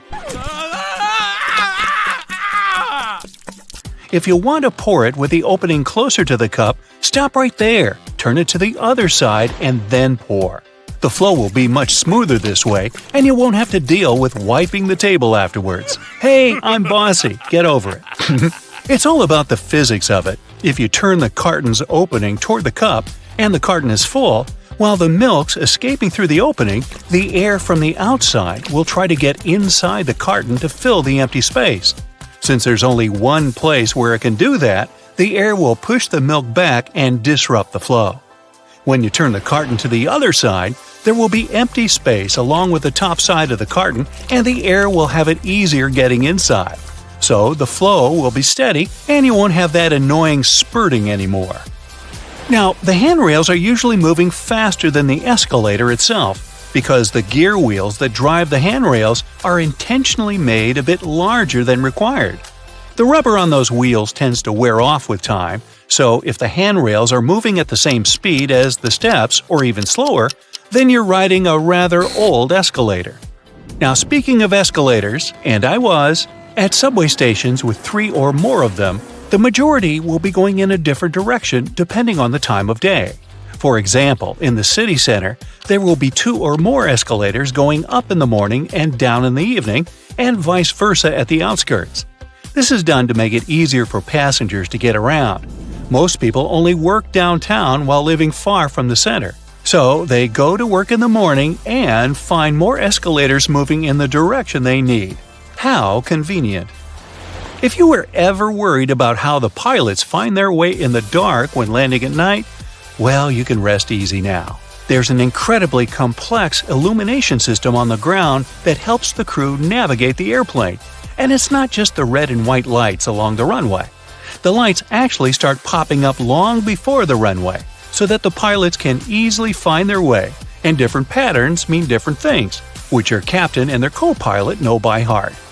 Every commercial airplane you've been on has only one wing. The first airplanes were called biplanes because they had 2 wings, one on the top and the other going through the bottom of the fuselage. They were connected with struts and wires, which made kind of a box that basically allowed the craft not to fall apart in the air. How thoughtful. It was necessary at lower speeds than earlier planes could only muster, but as the engines increased in power, the second wing became redundant and repetitive. The single wing still serves as a support for the whole structure, though. Going 100 miles an hour on an interstate makes you feel the drive and excitement of speed. Flying at nearly 600 miles per hour makes you drowsy at best. This is because you don't feel the actual speed of anything. You can only see how fast you're moving relative to other objects. The closer, the faster. In a car, everything's close to you, so you see trees, people, houses, witches, porcupines, and other cars zapping past you. On board a plane, everything's so far away that it seems to go at a snail's pace. Now, take a good look at your smartphone. It might never have occurred to you, but its rectangular shape is no accident, and it's actually what you want it to be. Rectangle is the most convenient shape for a screen. It has an orientation, so you can flip your phone all you want and it will adapt. Imagine that with, say, a round-shaped display, you'd have to always turn it in your hands until the top is where it belongs. Oy. Next, it fits into your pocket nice and cozy. The pocket is deeper than it is wide, so a phone longer than it is broad will sit there perfectly. A square or circular phone will be more of an inconvenience. Then again, a rectangle is much easier to handle. It fits in your palm, and it feels better than a circle or a square. And finally, we're used to having rectangular things all around us. Pictures, sheets of paper, books, SpongeBob, photographs. Having round-shaped screens would have been just weird. Still, there have been attempts to create circular and square smartphones, but as you can guess, they didn't catch on. Taking photos in the dark with a flash, you must have noticed your smartphone flashes several times before making the actual shot. Remember those horrid red eyes in old photographs made on film or digital cameras? That happened exactly because the camera flashed only once. In the dark, the pupils of your eyes become larger, trying to catch more light to see better. And when they reflect the camera's flash, the red eye effect appears. With smartphones, the first short flash makes the pupils contract from bright light, and only then the device takes a shot, and you don't resemble a horror movie creature anymore. Oh. There are two main reasons why there are no public bathrooms in the subway: safety and financing. They're ridiculously expensive to maintain, so I guess we won't be seeing many of such cabins where they weren't before. And the second reason is security concern, since there can be no cameras installed in the bathroom and any kind of suspicious activity would go unnoticed. It seems only natural that a vehicle that carries so much more people than a car should have seatbelts, but buses have none, even school ones. In fact, it has to do with several things at once. First of all, in case of emergency, passengers need to get off a bus as fast as possible. With seatbelts on, they'll waste precious time on unbuckling them. Secondly, a bus is a big and heavy vehicle. On the road, there are not many other members of the traffic that weigh more than a public bus. So, in case of a collision, a bus would stop much slower than a car, and even though its passengers will certainly feel the impact, they normally won't get hurt as much. That's also the reason why passengers are allowed to ride standing, too. If your hotel has card keys with magnetic strips, make sure you put your card key apart from your cell phone and wallet. The problem is that card keys are rewritten quite a lot, and they're designed for that process to be quick and easy. So, a fairly strong magnet, like the one in your cell phone, can erase your key card, and you won't be able to get back inside your room. The hotel will surely provide you with a new card, but that's still inconvenient. If you're struggling to get your taco shells to stay in place, use a muffin tray. Flip the tray upside down, spray it with oil, and place your tortillas in the gap. Cook them for around 10 minutes at 700 degrees for the perfect crispy taco shell. Now I'm getting hungry. You? Looking for a lost earring or pin on the floor? Place a stocking over the end of your vacuum and move it over the floor. The small object will get picked up without getting vacuumed. It helps to turn the vacuum on while attempting this. Candle wax that's been spilled on furniture can be removed with ice cubes. Rather than ruining the finish by trying to scrape it off, fill a plastic bag with ice and let it sit on the wax for a few minutes. The wax will then cool and harden, making it much easier to pick off. Crayon marks on the walls are a parent's worst nightmare, but you can use a hairdryer to get them off. Heat the marks for just a few seconds to soften the wax, and then you should be able to just wipe it away. You can use hair conditioner to make that new wool sweater less itchy. Just soak it in lukewarm water with a couple of tablespoons of conditioner and leave it for 15 minutes. Then just dry it and your sweater will be much softer. That layer of bubbles that forms when you add bubble bath to your tub isn't just for fun. The bubbly layer also acts as insulation and keeps your bath warmer for longer. Next time you're getting ready for work, take a closer look at your go-to shirt. Every buttonhole is stitched vertically, but check out the very last hole. It's stitched horizontally, right? This is because the bottom part of your shirt endures the most stress from pulling, as it's where your hips are. So that horizontal buttonhole isn't a mistake. It's put there to stop your shirt ripping as your hips move. Hey, those hips don't lie. That random diamond on your backpack is called a lash tab or pig snout. It's there so you can thread cords through the holes to carry extra gear. Perfect for camping or long hikes. If you put your Chinese takeout on a plate when it arrives, you're doing more work than you should. Much like the paper condiment pots in fast food restaurants, your cardboard Chinese takeout box can be unfolded to create the perfect sized plate for your food. That hole in your hollow lollipop stick isn't to prevent choking should it ever be swallowed. It's actually there to keep the candy in place. Excess candy flows into the hollow tube and the hole, which, when it hardens, keeps the pop in place. If it was a smooth stick, the candy would slide off easily. Some skyscrapers have hollow floors that contain nothing but an elevator and some complex machinery. They're called technical floors, and developers say they're there to maintain the building's proper functioning. But it's also a way to get around height limits. Some skyscrapers are given a limit to the number of floors they can have. Because the technical floors are non-residential, they add to the height of the building and make it look more impressive without increasing the number of floors and breaking the building contract. These floors can also help to prevent the spread of fires. If you look closely at an elevator door, you'll notice a tiny hole. This is actually a keyhole used for emergencies or for routine maintenance checks. If you get stuck in an elevator, the technician will be able to get you out of there by using their master key. Salt isn't just used for cooking. It can get rid of tough smells, like this. Whew! Rubbing salt on your fingertips after chopping garlic should remove the smell. It also works on shoes. Toasters have a secret slide in the bottom that can be removed so you can clean out all those annoying breadcrumbs. Now, take a look at your laptop keyboard. There are bumps on the F and J keys, but nowhere else. When your fingers are in the optimal typing position, your index finger should rest on these two keys. The bumps have been added so that you can correctly position your hands for typing without looking at your keyboard. Washing your clothes on a low heat or even better, a cold wash, will make them last twice as long. Drying them on a line, if possible, will also make the material last longer than if you used a dryer.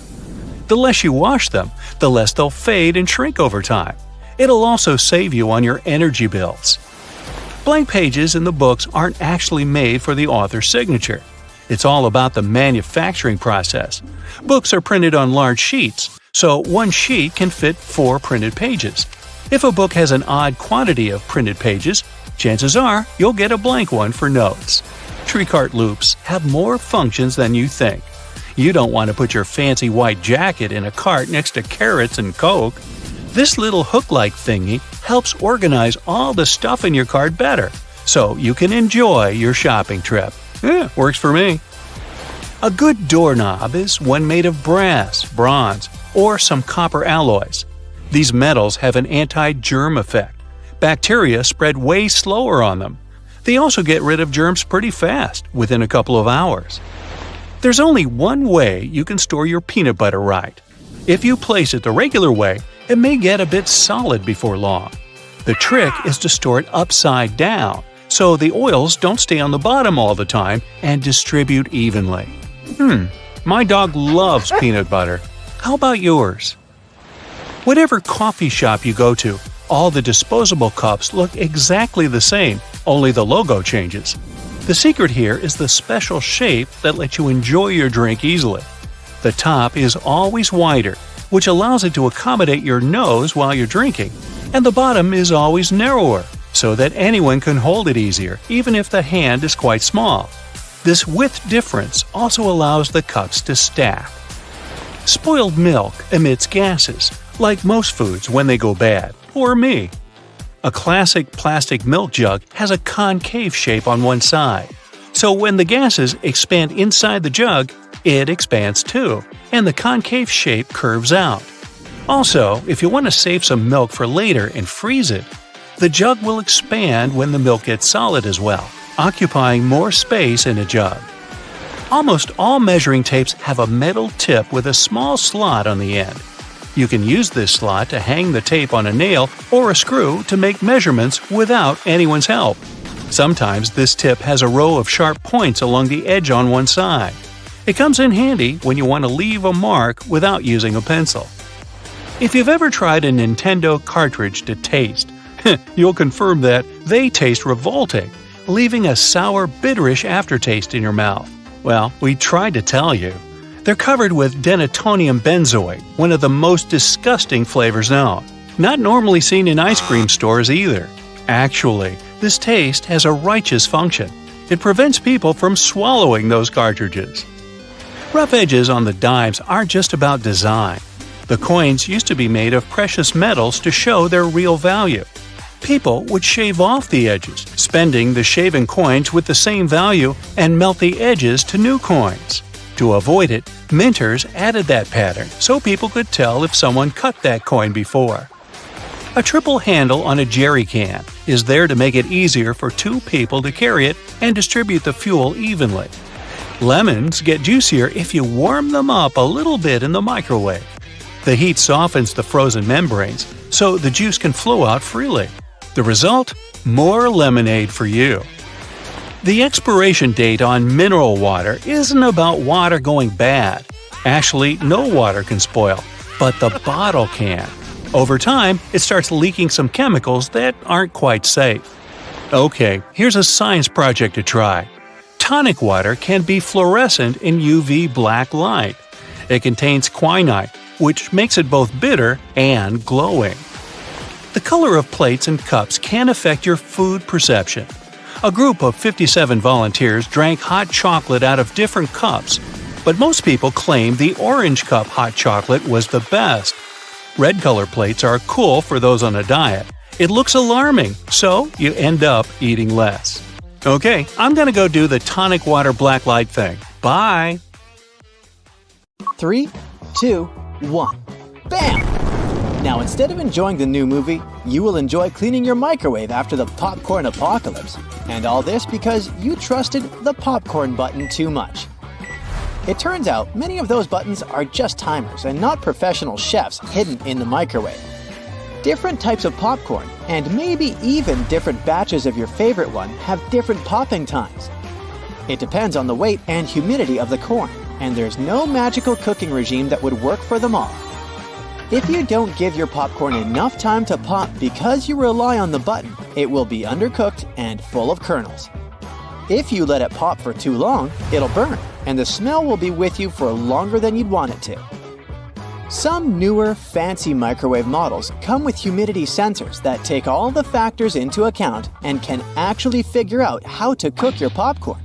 All you have to do is touch a special pad. Check your microwave manual to see if it can do the trick. If that's not your case, you need to follow the instructions on the popcorn bag.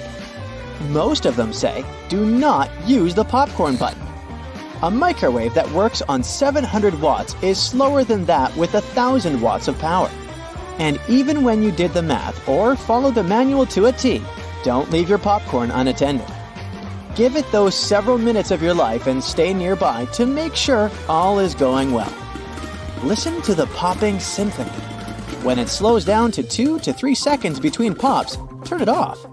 If you overcook it, it can lead to scorching. And even when you follow all the rules, you can't just blame it all on the microwave. Check your popcorn's best buy date. Keep your microwave clean. Always remove the plastic overwrap and unfold the paper bag. Now you should be fine. If you want to experiment more with your microwave, you can try drying herbs in it. Sandwich some fresh herbs between 2 paper towels and microwave them in 30-second intervals until they're as dry as you want them to be. You can also toast nuts the same way, in 30-second intervals in chopped form in a single layer on a plate. Your microwave can also help you peel garlic easily. Put the whole head in for around 20 seconds, and the cloves should slip out of the peels without any problems or smelly fingers. A cube of ice is not something you'd expect to be microwaved, but this trick has taken TikTok by storm. One vlogger tried heating salmon and rice in the microwave with an ice cube and a piece of parchment paper on top. She also added other ingredients like kimchi, mayo, soy sauce, avocado, and dried seaweed. Adding water to reheated ice isn't new, but ice is something rather sensational. A chef instructor explained that an ice cube gives something for the microwave to heat, and the steam diffuses all the way through the food. It helps prevent that annoying situation when only half your meal is properly warmed up. The parchment paper lid also helps to keep the heat in. The steam moves up, hits the paper, and the hot liquid goes down to reheat the food. It takes a while for an ice cube to fully melt in the microwave. The water molecules in it are locked and held together by strong hydrogen bonds. So, it takes a lot of energy to break those bonds. Did you know that microwaving your tea is the best and healthiest way to brew it? Australian scientists proved that this way you can squeeze out all the good stuff in your cuppa. So all you need to do is drop a tea bag in a cup of freshly boiled water for half a minute. Then you need to place it in the microwave with the leaf bag still inside and keep it brewing for 1 minute at 500 watts. Finally, you need to fish out the tea bag and enjoy your drink. A cup of green or white tea has more antioxidant benefits than a portion of broccoli, spinach, carrots, or strawberries. And now, all the benefits are yours. Brewing tea in a microwave is a great alternative to an electric kettle. That kitchen gadget most American households don't have. Yet, they're super popular in the UK. The reason is simply the difference in efficiency. Most American homes run on around 100 volts. And the UK and many other countries use between 220 and 240. The lower the voltage, the slower the speed that the appliance has. So, if we do some simple math, it will show that it would take the same kettle around 1.5 minutes longer to get to boiling temperature in the US than in the UK.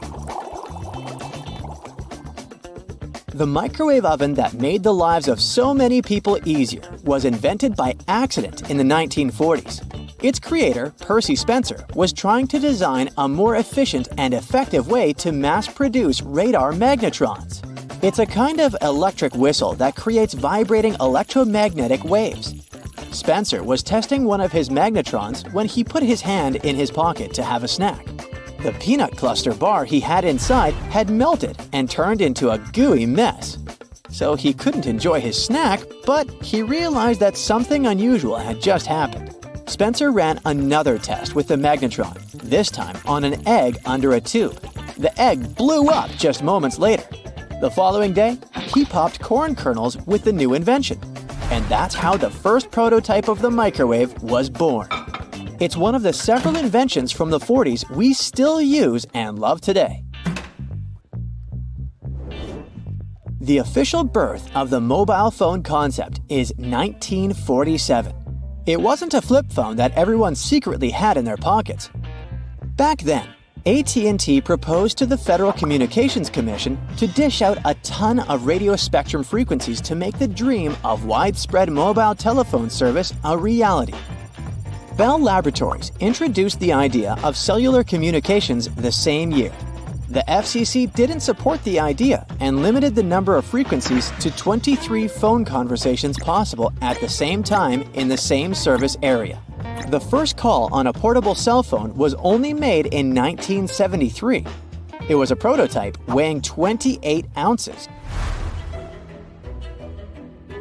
Back in the 1920s, some genius engineers were already cooking up the idea of color television. But only in the early 1940s did CBS and engineer Peter Goldmark create a system that beamed images in all three primary colors. By the 50s, color TV had already settled in the living rooms of families in the West. You wouldn't be able to spray your hair against all elements or paint a mural easily without aerosol spray can technology. It was an invention of the Department of Agriculture researchers. They created the aerosol to spray dangerous bugs. Spray cans, mostly with insecticides, became available to the public shortly after. The invention was later perfected by an American inventor and engineer who created a crimp-on valve. His invention was made of lightweight aluminum. It made the cans cheap and practical to dispense liquids, foams, powders, and creams. In the 1940s, Swiss engineer George de Mestral went for a stroll in the woods with his dog. Suddenly, his clothes and his dog's fur turned into a magnet for hundreds of annoying cockleburrs. George got curious and whipped out a microscope to check out these burrs up close to find out their success secret. He knew this tech could be useful. So, the engineer discovered that they had tiny hooks that looked like a monster's spiky fangs. Those hooks could latch onto anything with a loop: clothing fiber, animal fur, or even human hair. De Mistral realized he could mimic this burr magic, and that's how Velcro was born.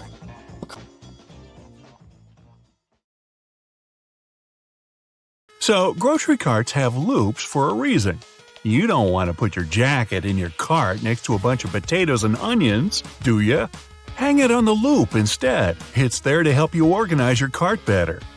Carts also have a cool section at the bottom.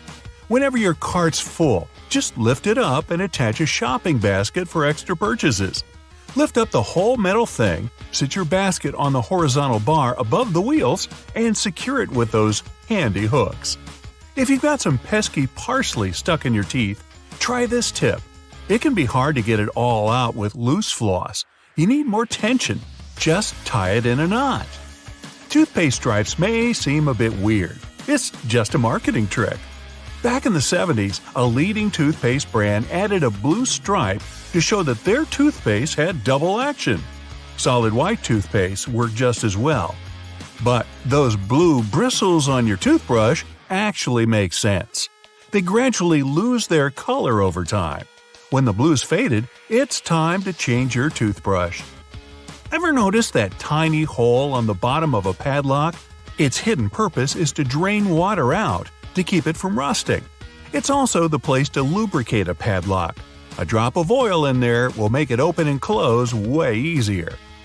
Those ridges on the edge of dimes aren't just for show. People used to shave off the edges, then melt the edges down into new coins. But thanks to the new design, it's easy to tell if someone's been shaving the edges off. If you still struggle with peeling an orange, here's another way of opening it. First, cut off the top and bottom. Make a slit on the side and pull it open. That knobbly bit sticking out of the cap of your favorite cream is there for a reason.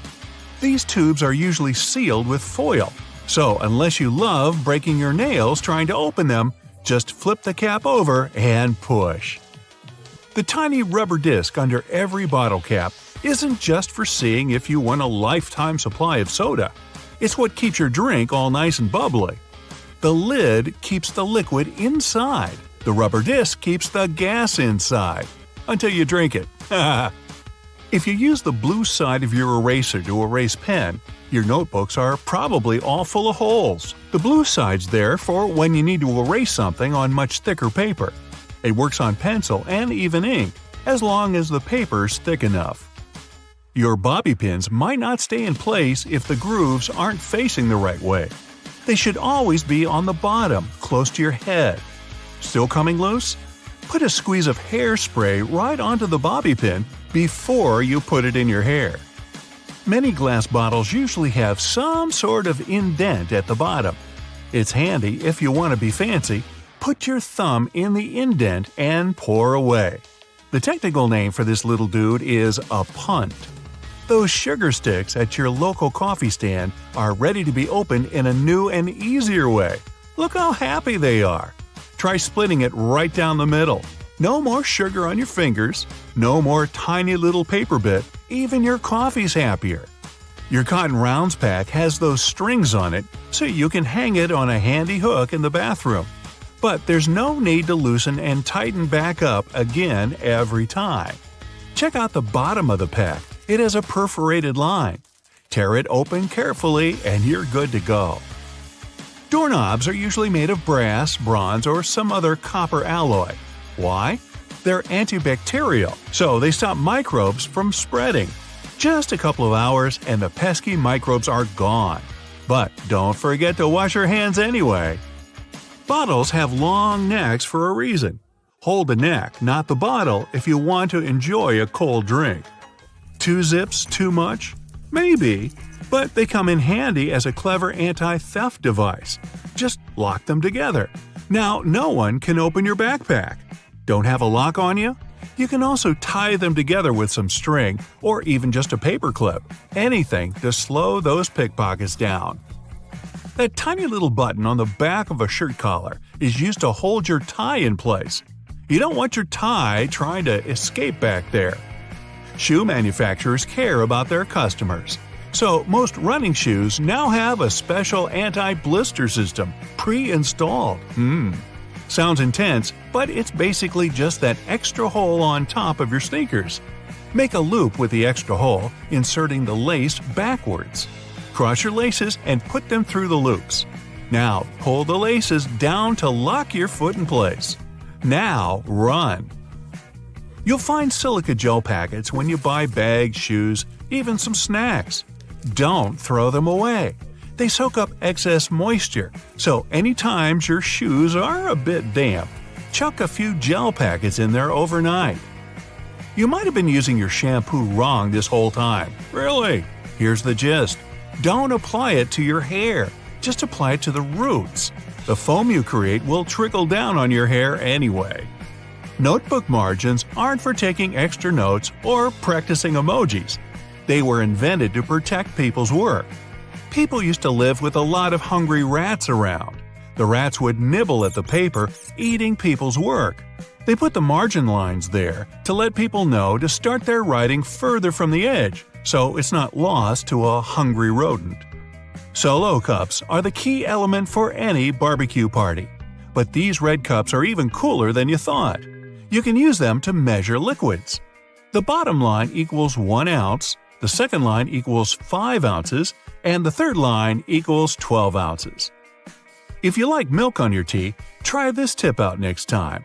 Pour it from the other side of the carton. It sloshes around less and it's easier to control. Car headrests are all about comfort, and detachable headrests are all about safety. If you pull the headrest out, you'll see 2 sturdy metal bars. If you ever get locked or trapped in a car, you can use the bars to smash the window and get out. Women's shirts have their buttons on the left, even though about 85% of people are right-handed. It would make way more sense to have them on the right. The thing is, back in the day, wealthy women had maids to help them dress. So, for them, the buttons on the left made things much easier, don't you know? The tab on your rearview mirror does have a real function, people. It holds your air freshener, your huge fuzzy dice, maybe a big smiley emoji, but it's actually a switch between day and night mode for your mirror. When it's dark out, the night mode blocks the glare from the car behind you. The McFlurry spoon has a square handle on it. It gets attached directly to the ice cream machine, and the ice cream and toppings get mixed in together, right in your cup. It saves the employees loads of time, plus it saves water, because they don't have to wash the machine after each one. Wooden hangers are so hot right now, they could burn up your clothes. Nah, not really, but they look better and are more natural. But there's another reason to use them. They're made of cedar, which is a natural moth repellent. Bonus tip: add some